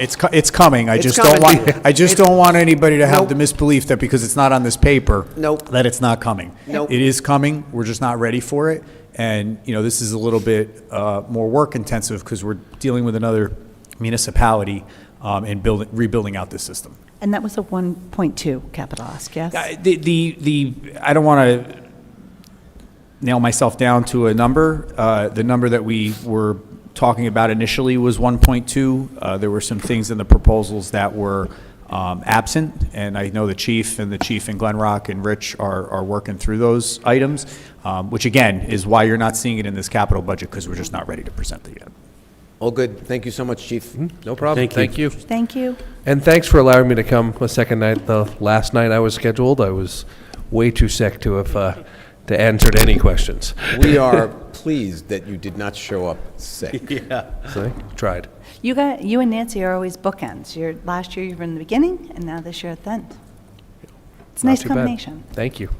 Yeah. Let's go. All right, so we're going to move on to Mr. Rooney so that he can address the parking utility budget. So, Bob, Where, we'll take it from there. what tabs? It's at the back. So first, let me just share Keith's sorry, what compliment to my reviewing the capital. So what tabs? See this last park, thank you. The finance, Andrula, spent a lot of time scrubbing these down, dealing with the departments to make sure that there was money there that we could use. So I have to give a lot of credit to Olivia. She dug deep on these things, so I'll share that credit. So it's parking utility operating budget? Do you know Yes. It's towards the back? Under RGR, Yes, that'd be me. and it says park. We're going to have to ask what the G stands for. Gene, Gene. Hold on. Not to be confused with Eugene. Okay. That's because my uncle was Eugene, and my father said, there's no way I'm going to call my son Eugene. There you go. I'm not Okay, there yet. so, you ready? Yep. Not quite. Okay. I make you work to get back there, don't I? Why don't you, Bob, while we're preparing, why don't you talk about the staffing levels with parking enforcement at this point? You want to start there? Sure. So the plan is to have a full-time, at least one full-time and two part-timers. I lost one of my, I had two full-timers actually last year. I lost one. So now I'm down to one, and I would like to at least get two full-timers in there. I'm only budgeted for one at this time because by the time I get to the budget being adopted, it's only going to be half a year, basically. So that's why you see just one in there. But for the most part, the costs are down, the projected costs are down from last year's appropriation by about 2%. So as you work your way through the rest of the budget, the highlights are in the other expense, it's up 24%. If you go back to the other expense category for 029, 030, 058 on a summary page. The first increase is for an anticipated use of Walker Consultants. You've heard the name many times. I've talked about it before. We're looking for them to get involved in giving us direction on signage, the placement of kiosks, the flow of traffic going in and out of the garage, a better use of the garage. So we put $50,000 in there. Again, I just got their proposal. I haven't been able to vet all the costs, but that's a placeholder for now. The other increase in there is for security that we've been using up at the garage. We have an outside service providing us with coverage to, for certain hours during the day to minimize the potential of any kids going up there on bicycles and doing things that they shouldn't be doing. So it's been very effective, and we're going to want to continue that right now until we feel a need that that it's not needed anymore, actually. I'm sorry, it took me a while to get to where you are. You're on other expenses, right? Yes. Yes. Okay, security for 2,200 hours, that one? Yes. Okay, and that's a private company? Yes. That we hired? Yes. We looked at the cost of having a police officer do that service, and this is substantially less. These are former police officers or retired police officers that are filling the role. So the cost of that is much less than having... They're not armed? They are not armed. Okay, good. They do have licenses, but they are not armed. Okay. If we could next year have numbers on the pages that correspond to the detail numbers. I'm sorry, parking is just, there's so many different pieces that flow through with allocations and everything else, but I can certainly take care of it. Yeah, it's hard to follow. Okay, thank you. Anybody else? What were the special emergencies that contributed to the 142,000? So back when we had the COVID, we had special emergencies in the general fund and the parking utility fund for revenue shortfalls that were anticipated. So the state allowed us to pass a special emergency, which is funded over 5 years, to put into the budget to help us get through that loss of revenue, so to speak, and move forward. So I think I have 2 years left on this. Okay, so that does sound familiar, now that you So mention it it. essentially filled the deficit from the lack of parking during COVID. Correct. Okay. Then the other increase you'll see is for capital improvement fund. When we get to my capital budget, this is a down payment that I would put in there, the 5% down payment for capital item. So we haven't had any in the last several years, but that's the reason why we have $55,000 in there this year. And with the kiosks, is there any, reporting, movement on reporting the outages? But text 123 to report when you have kiosk problems? So my understanding is every kiosk has a phone number on it. Right. That you can call to report a problem with it. And that is tied into Signal. Okay. Or, I'm sorry, into Northwest Central Dispatch, who then calls Signal, to send someone out there to address it. You know what? I remember you said that, and when I checked downtown, the kiosk I was using did not have a phone number on it. Me too, that's why. But I'm going to go out, And now I have a so- dog walk tomorrow to go check it. So if you identify those that don't have it, please let me know, because when we purchased them and put them up, they all had them. Actually, why don't we ask the parking enforcement officer tomorrow? Sure. As he's in his travels, to Yeah. take an inventory of each of the kiosks to determine whether that sticker's there. This way we can take that back and get that Is repaired. this because I get up early? Well, that makes a lot of Is this sense. really because you know that dog walk's coming? And when is our contract up with this kiosk company? So what we have right now is just maintenance. We've paid for all the kiosks. There We are. just are paying the maintenance to have the system processing credit card transactions, things of that nature. And one of the things that we want Walker to do, and we've had some extensive conversations with them, obviously, parking downtown is a consistent issue. One of the things that we want to do is, before we go and just replace the existing kiosks, we want to have an understanding of the warrants as to where they're placed. Are they placed in the right location? Are there better places to locate them? Is there a new technology out there relative to kiosks that is more ATM-like rather than, push button? These are all the things that we want to talk to the consultant about, to make sure that if we are going to make a large investment in upgrading the kiosks, that we're doing it right, we're doing it in the correct locations, and that we have the best technology. Since you're talking to a consultant, that with the campaigning, I heard a lot of seniors have issues with the kiosk, and that's preventing them from coming downstairs. So we could talk to our resident senior citizen to see if he feels the same. Yeah, But no, I'm just thinking- there's definitely frustration out there with that, But I think Councilman. it's specific to older people, and so Right. that's why I'm suggesting that maybe. And that that's why we're looking for a new technology. Yeah. Think about what it was like to use an ATM 15 years ago versus an ATM that you walk up to today. I think that's what we're looking to really research and come up with the best solution for Ridgewood. Thank you. Yeah, one day, maybe when you're old enough to get a driver's license, it'll be something that will have fixed by then, so. Thank you for that. My pleasure. Anything else on parking? We good on parking? Yep. Okay. Good trust and accumulated leave. Let me just do capital? No? Oh, here, go ahead. So the anticipated cost of these new kiosks is roughly $1 million. How much? Assuming, timeout. Assuming we replace everything where it is today. No, I'm saying Again. to replace every single one. Right. Would cost approximately $1 million. That was my With- opening remark. First, how many kiosks do we have? 99. Wow. We have 99 kiosks? Yes, sir. We used to have 1,900 parking meters. Wow. We're downsizing.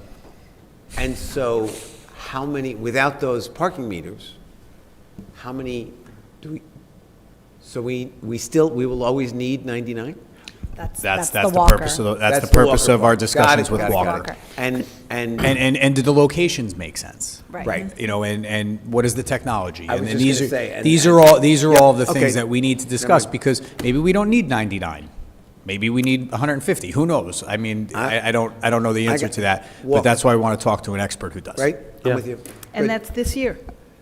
We're gonna have that replacing discussion. 99? No, Or- Walker, we're paying the service contract to assess it, like the flow, where they are. We're putting a 5% down on the $1 million purchase for a capital spend of $55,000. Right, and So just to piggyback off that, the only thing we're asking from you tonight is for the 55 for Right. the down payment. This will, Okay. the $1 million, again, that's a estimated number, if we were to replace everything that exists today, which is not the plan.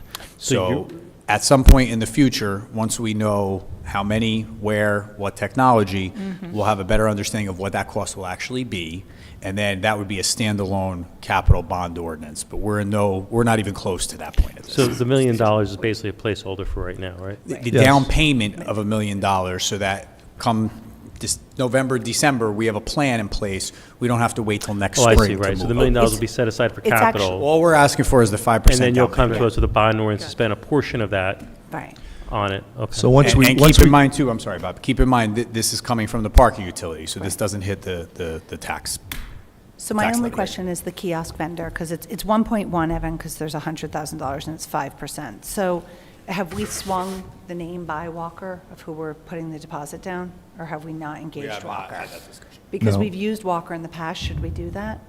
I mean, we did a lot of work with Walker in 2014 like, there was the Walker report, it was mentioned, like, you can't, I read the Walker report, but I'm fine with it, and I understand how they dovetail, but maybe if we're going, the vendor that we deal with, do they only provide one kiosk? The vendor that we currently have right now only provides their kiosk. I made an inquiry as to whether or not there was an upgrade to it or any other type of software change. They said no, not for their model. I mean, my only suggestion, it's only $55,000, would be to engage Walker and make sure before we give them the deposit that there's nothing. So, Walker is not, let me Walker's just- not who we're buying the kiosks from. Let me just back up. Walker's going to do the assessment. Right. of the Let kiosk. me just back up a second. Possibly. Could be somebody else, but So, that's who we're talking to now. with that being said, I then reached out to about a dozen other vendors, all providing different types of kiosks. The cost ranged anywhere from $500 to $7,000, okay? Every one of them did something different. Some had a lot of bells and whistles. The pieces that go internally, as far as the way it's processing credit cards and things of that nature, is critical to the cost. And that's where Walker comes in to be able to determine what of those 12 vendors have the best deal and what that cost would be. And going back to Walker, we've had them for years. They're the best of the best, as far as I know. I could certainly look out and see if there's other vendors that we want to. They were excellent. I think they are. They've always been supportive of us. They've been very knowledgeable, and they know the village. They've done studies on the amount of spaces, the time people are there, and they're more than willing to keep doing that if we wanted them to do it. So I think they're top-notch. And just so I understand, Keith, you said that this goes to the parking utility. So this isn't part of our $7.5 million capital outlay then? Nope. Good, thank It's you. all by itself. If you decided that we were going to make these upgrades to the kiosks, just as an example, this would be paid off through a bond that would come from parking revenue, not Right, from but tax this- revenue. Right now, as Evan characterized it, it's just a placeholder. Correct. It is essentially zero until we actually decide. But I need to start someplace. Right. Yep, So- yep, yep. And this Good. would be the starting point. Good. I think it's exciting. Anybody else? Let's go. Trust account. So I gave you a summary of what our trust activity was for the year. The ones that would affect our operating budget, the way they flow through, would be recycling trust reserve, recreation trust, reserve for open space, reserve for terminal leave water, and reserve for snow removal. Those are the big items that flow through the budget that we've used in the past for balancing our budget. So it's on the sheet that I left on the desk, Paul? Yeah, got it, okay. So the money flows through here. Example is Recreation Trust. We have money that comes in from those that are participating in programs. That goes into the trust, and it's used to offset the cost of those programs. That's a simple explanation. When we get into things like the recycling trust, funds that come in from the sale of any types of recycling that we utilize, and then we pay out. So these reserves have built up over time or are starting to diminish over time. Snow trust going up until January. Then I anticipate that this number got eaten into quite a bit the first 6 weeks of the year. So that's going to have an impact as to how much I can utilize to offset any of the snow removal costs that we have budgeted in operating. Any questions on any of those reserve accounts? Looking. With respect to the Open Space Trust. Yes. Up till this year, or up till 2024, we were using it pretty much exclusively for debt service, Yes. right? How much is freed up now that we've paid off Habernickel? So I have to get that for you. I meant to bring that with me tonight. The $308,000 was the last it was paid in '24 to pay for the debt service of Habernickel, and I think, if I'm not mistaken, North Monroe, is that the other one? And Shedler too, right? Shedler? So open space was Shedler. So one, I think, is Bozos, completed, and- so I will get back to you on what's available for that. Great, thank you. Yeah, great question, Pam. Maybe that can help with some of the things that were in the Parks and Rec operating budget. I'm sorry, I didn't hear you. Maybe that could help with some of the things in the operating Parks and Rec budget. Yeah. Anybody Yeah, else? we did determine it can work for maintenance of parks, so there is some possibility of that. Yeah. Which line item are you looking at, Pam? Reservation for, reserve for open space is about 6 down from the top. Thank you. And Paul, that'll go up because Habernacle's paid off. Yeah. That might be the one. Yeah. I have to check and get you the That's exact what you told number. me last year. Yep. And I said it publicly, so that's why I remember it. And if that's the case, we can start to have the conversation about repurposing that as well, Yeah. how we use those funds. How we use these funds? Well, I mean, I think we'd want to increase the reserve, right? We've been catching up for a while.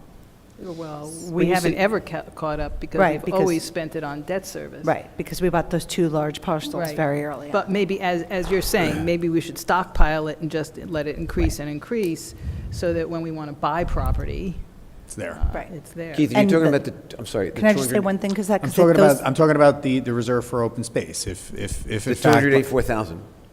The 284. 284,470. Right. Yeah. And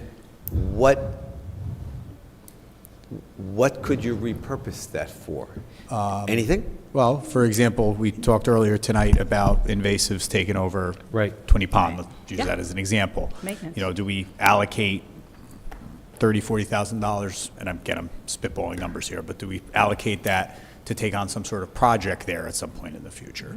Because if we're not using it to pay off the debt service at Habernickel, we'll have the ability to take on some of these other types of projects. Or if the council's desire is to build it up, so you have it for a day that you're acquiring new property to preserve as open space, you have that option as well. Or it's a dedicated tax, so it does have constraints as to what we can spend on it. And that's It's- what I'm- that's It's what I'm- dedicated, Right. so we couldn't say, I want to take open space and buy garbage cans. cans or a garbage truck. It has scope, so Ridgewood assumed it in 2001, right, by referendum. It's 1/2 of 1 cent. The average taxpayer pays $35 to $40 per household, and it accrues. But very quickly after that, in 2004, we bought Habernickel, and then we bought Shedler, and I believe we still have the bond on the Bozos property. Heather, is that right? Yeah, so we bought all 3 of those properties very quickly, and we assumed all their debt, and they're all good purchases. So if we, if we accrue it, it lets us be nimble when and if a new piece of property becomes available, because those properties, let's say, well, I'm not allowed to really talk about a specific property, so I'm not going to. A specific property in my head becomes available, people don't wait for us, and Yep. then it would have to be bond, so it's a unique opportunity. So like, you kind of want to build open space reserve, and that dedicated tax is our sharpest tool to overdevelopment, because it allows us to acquire it. But to Pam's point, if you're just acquiring and building kind of a development war chest, opportunity goes. So maybe you do something like college endowments do 80% to the reserve and 20% to the expense. But it's open space pretty much supports parks. Got it. Okay. Good. Yeah. And Bob, with that, is there any way for us to see, I'm going to just double down on the open space, the actual bond for Shedler, the bond for Habernickel, that will zero out, and the bond, Heather, is it Bozos? Is that the only other one that we bought? Okay. If we could see those 3, because that's the bulkiest. We did a massive amount of purchasing the minute we got that tax. Yep. And then we've never really purchased anything else. I can show you the activity that goes through. That's what you want to see, right? Yeah, Okay. I think Yeah, for open Frank will want to space, see yeah. it. And you want to see what was paid off to free Yeah, up the money. and like the mortgage statement, how much There is you go. left? Right, okay, perfect. Okay, anything else on trust accounts? Nope. All right, No, we'll move thank to you. staffing levels, which is in your binder. It's a longer sheet. It's a long one. Sticks out. Long sheet? So this is a comparison by department of the full-time employees for 2024 and the anticipated 2025. Shows you actual on board and those that were identified in these various department discussions that we had, where there's going to be replacements or they've asked for new employees. So bottom line, where do we wind up? Were we net? I know that we're adding more cops and to replace those that are leaving, but are we growing, or are we the same? If you go to the last page, the totals are at the far bottom. Yeah, and I didn't know how to read that. Is it 324 or is it 298? So full-time, you're going from 286 to 298. Mm-hmm. And part-time, you're going from 24 to 26. And again, that's the proposals, these are part of the requests. So after tonight, having gotten the feedback that we've received, we have some work to do in scrubbing this document. We have to finalize the revenues so that we can bring to you next Thursday where we believe we stand heading into March 12th, which is our anticipated introduction date. But tell me how you read this. There's a middle column where the retired people are listed. Or do we look to the left or do we look to the right? So the middle column represents those on the left-hand side for 24 that retired. Right. So that middle column is associated with the folks on the left, Pam, and then to the right of the second box, there's notes on that side too, which correspond to those people in the second box. Does that make sense? Here, can you see me? This corresponds with this. Yeah. These notes correspond with that. Oh, okay. So we're growing by 12 full-time headcount, right? I know the police chief talked tonight about hiring additional folks, and we're seeing the offset of the 2 that we're losing, right? So that's sure driving the numbers up. I know Nan asked for 3 additional, which we discussed. Just remind me, where are the rest of the additions coming from? 2 new firefighters. Okay. Which are already hired. And Right. again,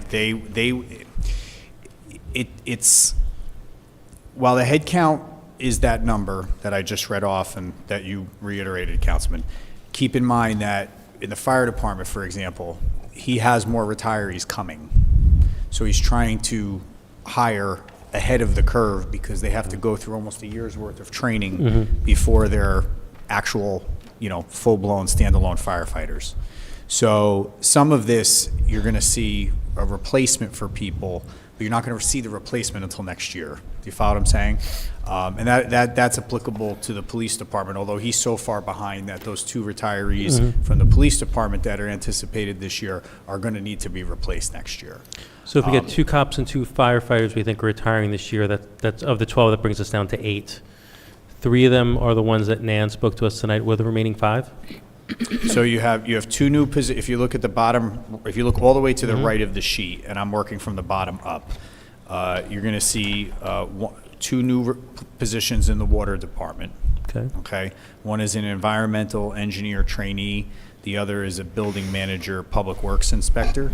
And that has to do with, I don't want to reiterate Rich's budget here, but that has to do with the lead replacement lines that are going to be happening and the need for that inspector so that we can keep the work at a reasonable pace.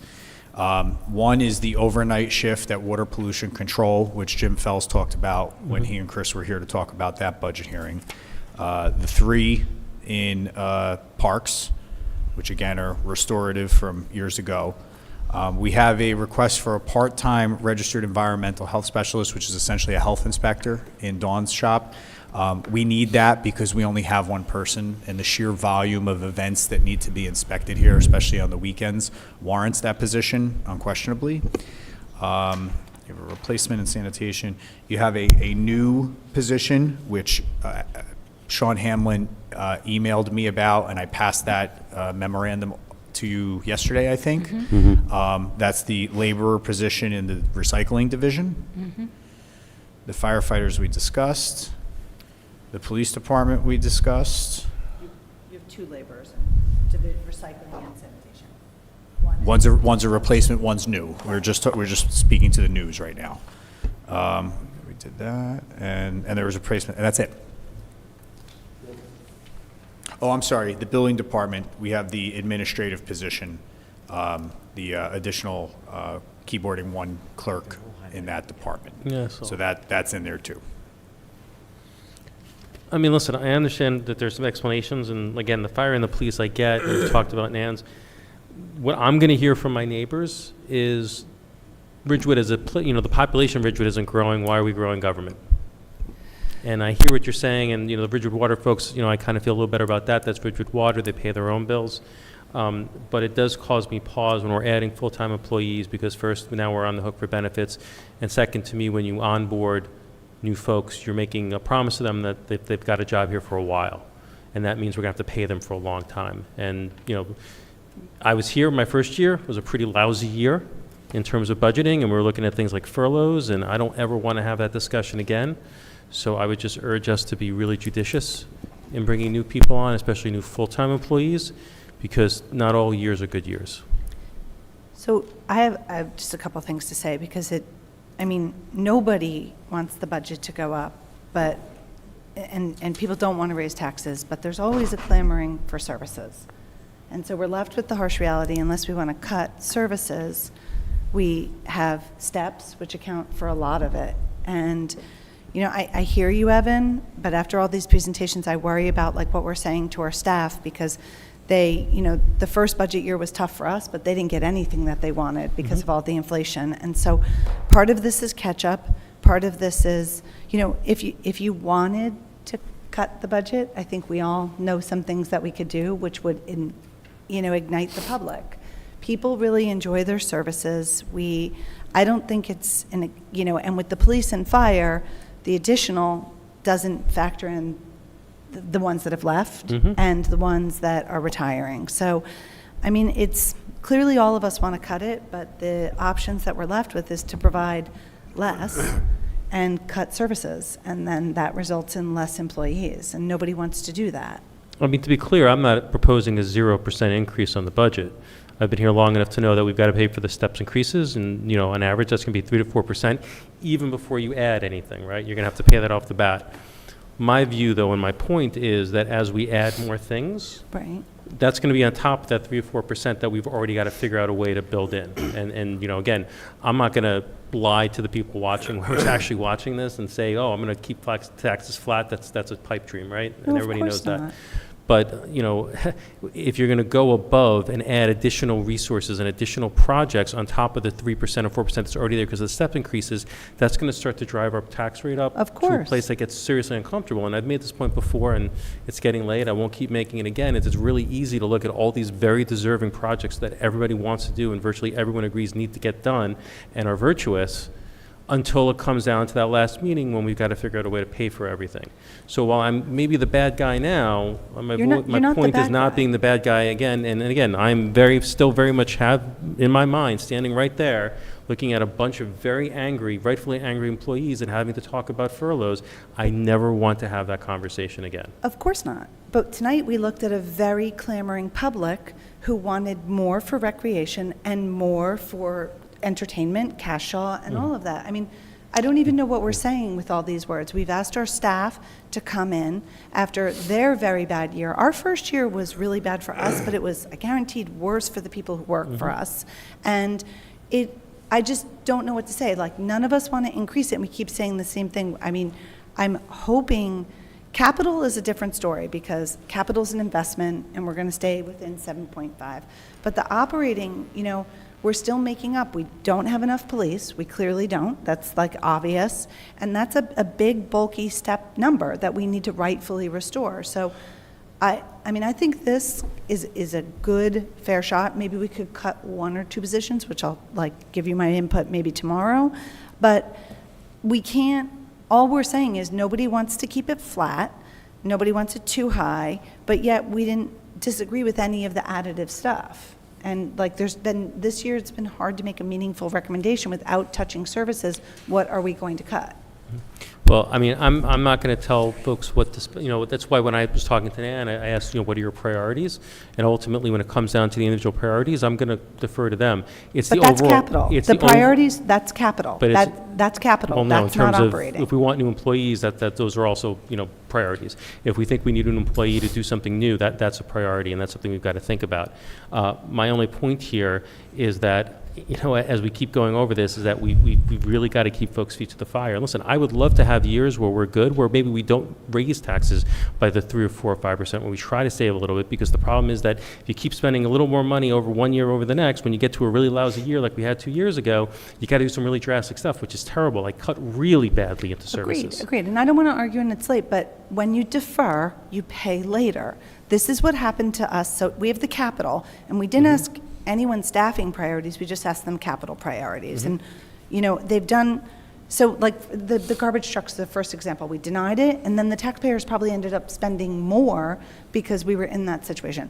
We're on the same page. I just think unless we want to make meaningful cuts. Can I just outline this real quick? Sure. So of the 12, let's say, new positions, 2 of them are already hired. That's the firefighters. So, and they will eventually replace folks who are. And I'm not fi- and I'm- So I'm fine with police and I think fire. we're down to 10, right? So Right. let's just talk about those 10 positions.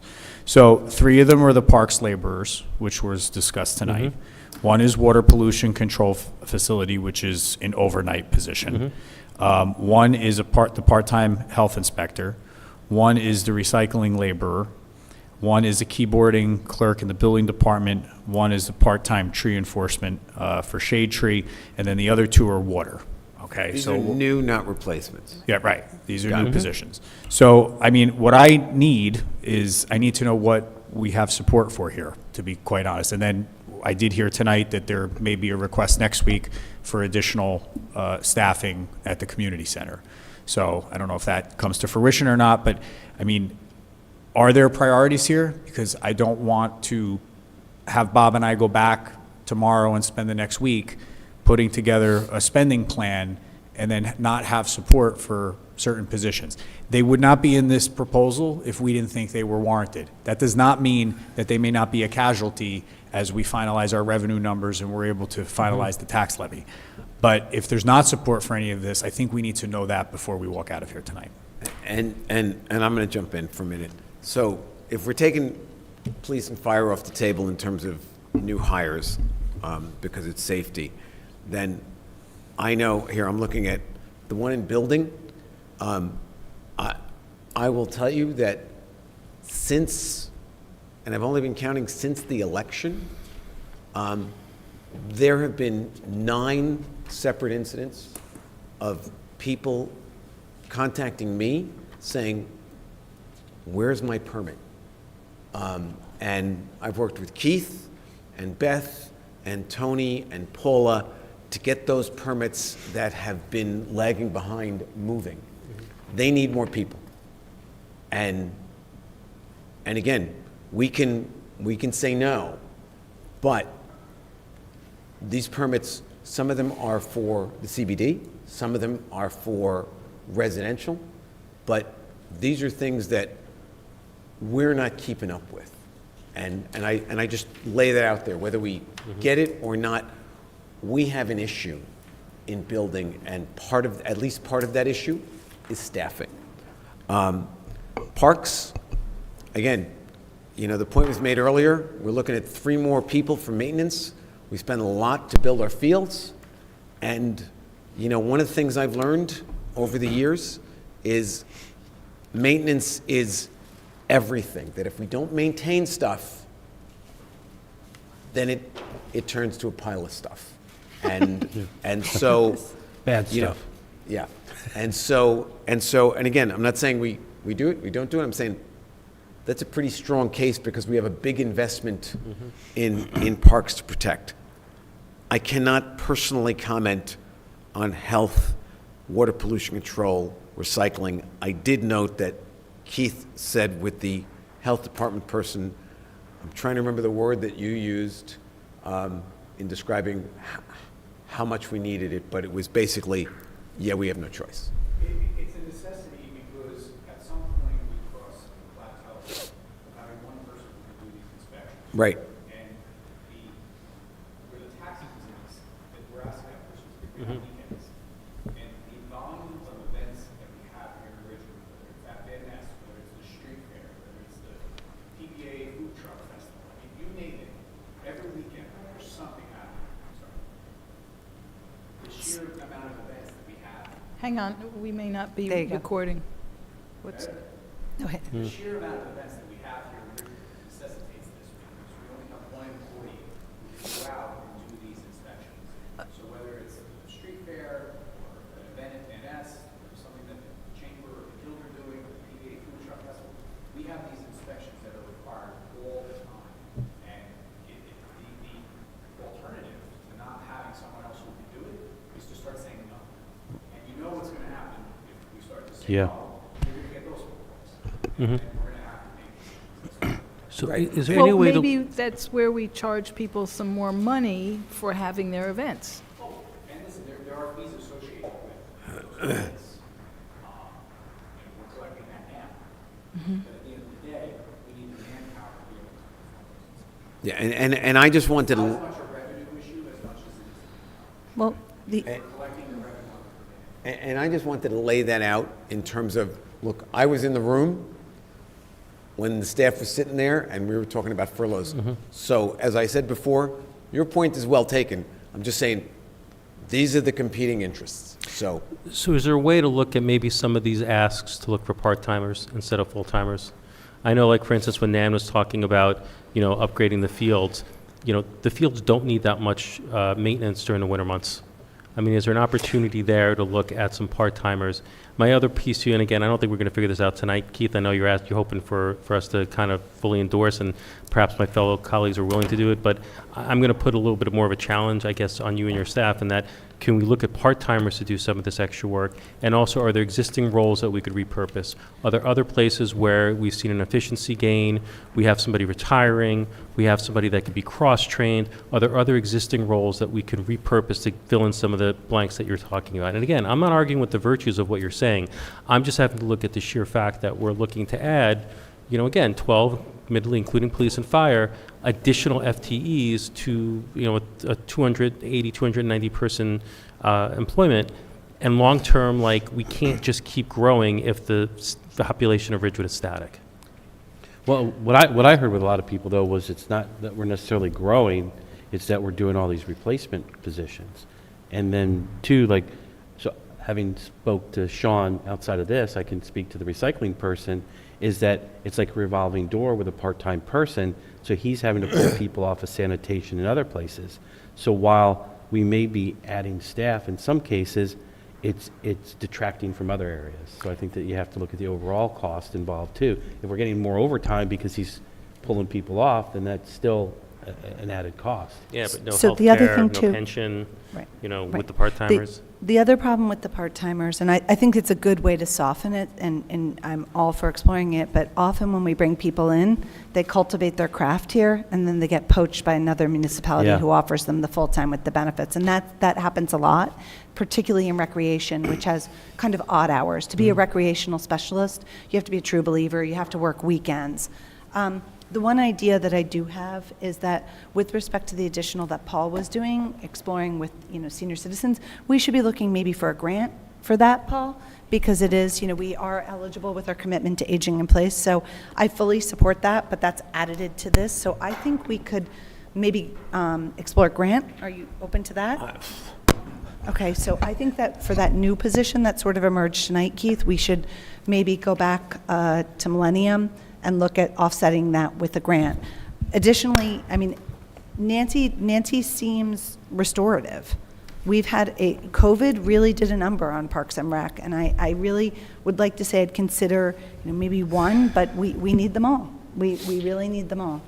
And otherwise, remember when we got on here and they wanted to bring back swimming at Graydon?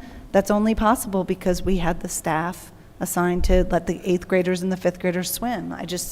And particularly with recreation, it's often kids, they have a smaller ratio. I just can't see us cutting that. and let me, I think I can sum this up, that, look, this is a community that values its services. Yeah. Again, I always point to valet garbage pickup. Not a lot of towns do that, and the council that threatens to take that away is not going to be the council in 2 years. By the same token, as Evan points out, yeah, and the council that comes in at a big number tax increase, the residents aren't going to be happy. So, Keith, in answer to your question, I think all of this is going to depend on where you bring this back, what number you bring. Here, you bring this back at a big number, well, then we're not getting all these new people. If this can come in at a good number, then I think there's going to be support for these positions because they provide valuable services. And again, as I said earlier, we still have work to do on this budget. I understand. This is a process. It's a living, breathing document. Yep. It changes by the hour, right? Especially when it comes to the two people sitting to my left. And I just want to know that if some of these were an absolute non-starter, regardless of levy, appropriation cap, all of that, I just want to know that up front. I think I have a better understanding of where everybody is now, and we'll continue to work on this, and we'll have something to present next Thursday. I think, and forgive me, I will try and speak for the council. If anybody disagrees with this, by all means pipe in. I don't think anything here is a non-starter. I think that, again, everything is depending upon that living, breathing document, where it comes in, and then we look at it. But there are no non-starters here, and if anybody disagrees with that, No, please jump in. there was nothing Yeah, I I agree. heard that I was fundamentally against funding. I did have some concerns around Chris Roodhouse's budget. Quite frankly, I thought it was not as well thought out as some of the others. And I think that we should take a real sharp pencil to that budget and really look at it. And I agree, listen, if you come back with, based on revenue, if we come back with a very reasonable tax increase, and you heard me talk about my expectations, I don't think they're unrealistic, that will make things a lot easier, I think, on us. I will say, though, on the head count, that sticks with me just because of the fact that those folks are going to, we're obligating ourselves to pay those folks for a very long time. I don't want to be in a situation where we're having to look at layoffs down the road or reduction of forces down the road. So I don't want to hire people that we don't think we can keep on the payroll for the foreseeable future. So when I see us adding a lot of folks, and granted, the fire and police I get, because we're going to see an offset, and I heard the police chief tonight to say his number's 49. He's not proposing going over 49. I'm fine with that. The same thing with Chief Judge. He also was not increasing the size of his force. But when I hear, Nan talking about adding 3 people to a group of 15, that's like a 20% headcount increase, I'm going to question that a bit. And again, I like park maintenance too, but I also know the reality of where this eventually ends up. Those folks might be really good to look at part-timers, or maybe you don't need 3, maybe we need less. And again, I'd love for us to see if there are existing roles that could be repurposed somehow. And which brings me back to, can we use an automated lawnmower and free up a staff person for parks? And also, I just want to, in addition to the priorities that Paul mentioned, that memo from our recycling director brings up that why have a director driving the garbage truck? It doesn't make sense. It's not a good use of funds, and does that lead to poaching and somebody who's really good in our staff getting lured away? No, I agree, and a director or supervisor should not be driving a garbage truck until it's time that there's nobody else to drive the garbage truck. And then, to the leadership's credit here, they will. I've watched supervisors in the river cutting trees down, cutting trees apart after a flood event. They're hands-on. They're hands-on, and they're willing to roll up their sleeves and do what they need to do in order to get the job done, and that should be commended. But from an operational day-to-day standpoint, we need the bodies in the appropriate job classifications to be doing the work that they're assigned. Right. And is per diem different significantly from part-time in terms of our budget? If we were to hire people in labor positions as... I have per to tell you, diem. I think we can all acknowledge that there have been significant changes in employment generally since COVID. Yes. It is very hard to get, as Nan said tonight, the standard of employee that we're accustomed to here in Ridgewood generally. It's even harder to do that on a part-time basis, and even more difficult to do it on a per diem basis. Because if there's not consistency, there's not necessarily motivation and commitment, and that's a concern. And listen, when you are looking for a part-time employee, you have to find the right part-time employee, someone who's going to want to do it for those hours and be here on the days that they're required to be here. And I think we've done a pretty good job with that. But I think we know where we need to go from here, and we'll start that work tomorrow morning. Just one last question, and I'm not going to ask it to you, Keith, because you're not going to know the answer. I think I'm going to ask it to Heather or Bob. Historically, 5 years ago, what was our head count? 10 years ago? Ballpark. I'd appreciate if you can let me know before the next meeting. I mean, to me, if we're staying roughly flat with where we've been the last couple of years, I'd feel a lot better. If we're gradually growing, that's where I start to get a little concerned. And the question I have, and I think you answered this before, of the 12 new people, how many of them are police and fire? Just two. Two. The two firefighters. Okay. The police aren't in that number. Well, because we have 3 onboarding. So, okay. Wait, but we're bringing more police. They're all replacements. They're all replacements. To Evan's point, no, we're not increasing the head count. Nope, never mind.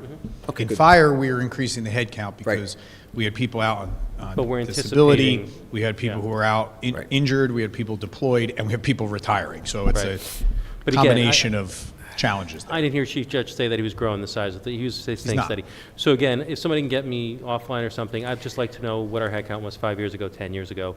Doesn't even be exact. Okay, but I want to say a couple things, because embedded in that, and we're going back around hold and on, around. he Could I- hasn't answered. Okay. There's a number.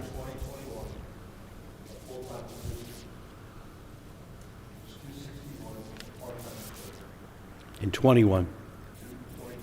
But that, like, to me, like, we have to take COVID into consideration, and if Evan's going to look at that, I'd rather look at before COVID. Yeah, do you want to tell me 2018? Yeah. Can you give me 2018, because Back to the- 261 to 300? Yeah, that doesn't help. That's not good. That's,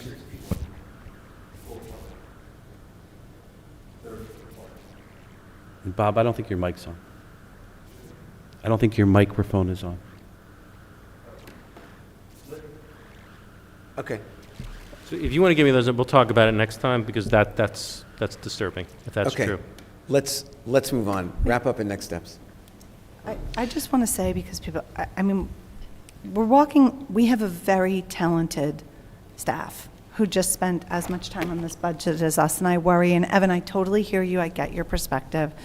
Police and fire are super important, and I'm very supportive of them, but safety applies to a tree worker, which is on here. Safety applies when you have a public event and it's not properly cleaned up, and like a raccoon takes over Vets Field. These are serious things that can happen. We've had them show up. We've had them show up at schools. And so I think, police and fire, of course, fully support. But we've had an enormous amount of tree work. And the trees are related to public safety and public enjoyment. And I feel bad, me personally in my own capacity, that our staff came, but we have to flesh this out. And we don't realize that if we shortchange sanitation, let's talk about the disability number. Let's see where that is. We can't just focus on one number, because a budget is holistic. So, the reason we have supervisors driving trucks is because we don't have enough laborers. It's true. I'm going to ask Bob and Keith just to get back to us on that, because I don't know if we can have an intelligent discussion on this, but I'd like to see some numbers from the last 5 and 10 years, because that's disturbing. I'm hoping it was an anomaly, but I'd like to get numbers of 5 or 10 years out, or back. And again, I think that's a good place to end this on, because we can just go back and forth, punching in a bag here. So, Mayor, our next budget meeting is next Thursday night, the 27th. At that time, we're going to review the complete capital budget with the council, which I would venture to say, as of tonight, is about 90% complete. Nice. And we under that $7.5 million number that has been traditional here when it comes to capital expenditures on an annual basis. And then from there, we'll review the revenues, and we will start to talk about where we stand with the tax levy. And again, that may not be a definitive number, but we'll have an idea of where we are. because I do believe that after the 27th, we will have some work to do as we approach March 12th, which is the tentative date for introduction of the budget this year. Will we get actual proposed numbers next meeting? In terms of like, tax increase? Okay. Anybody else? Good. Let's go back to public comment. Seeing no one in the room.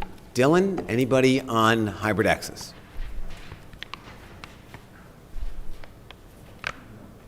No? Are you certain? Because we've had some people saying that they were on. Okay, I don't want to lock anybody out of this. Good. All right. With that, then we will close public comment and entertain a motion to adjourn. So moved. Second. All in favor? Aye. Aye. Aye. Let's go.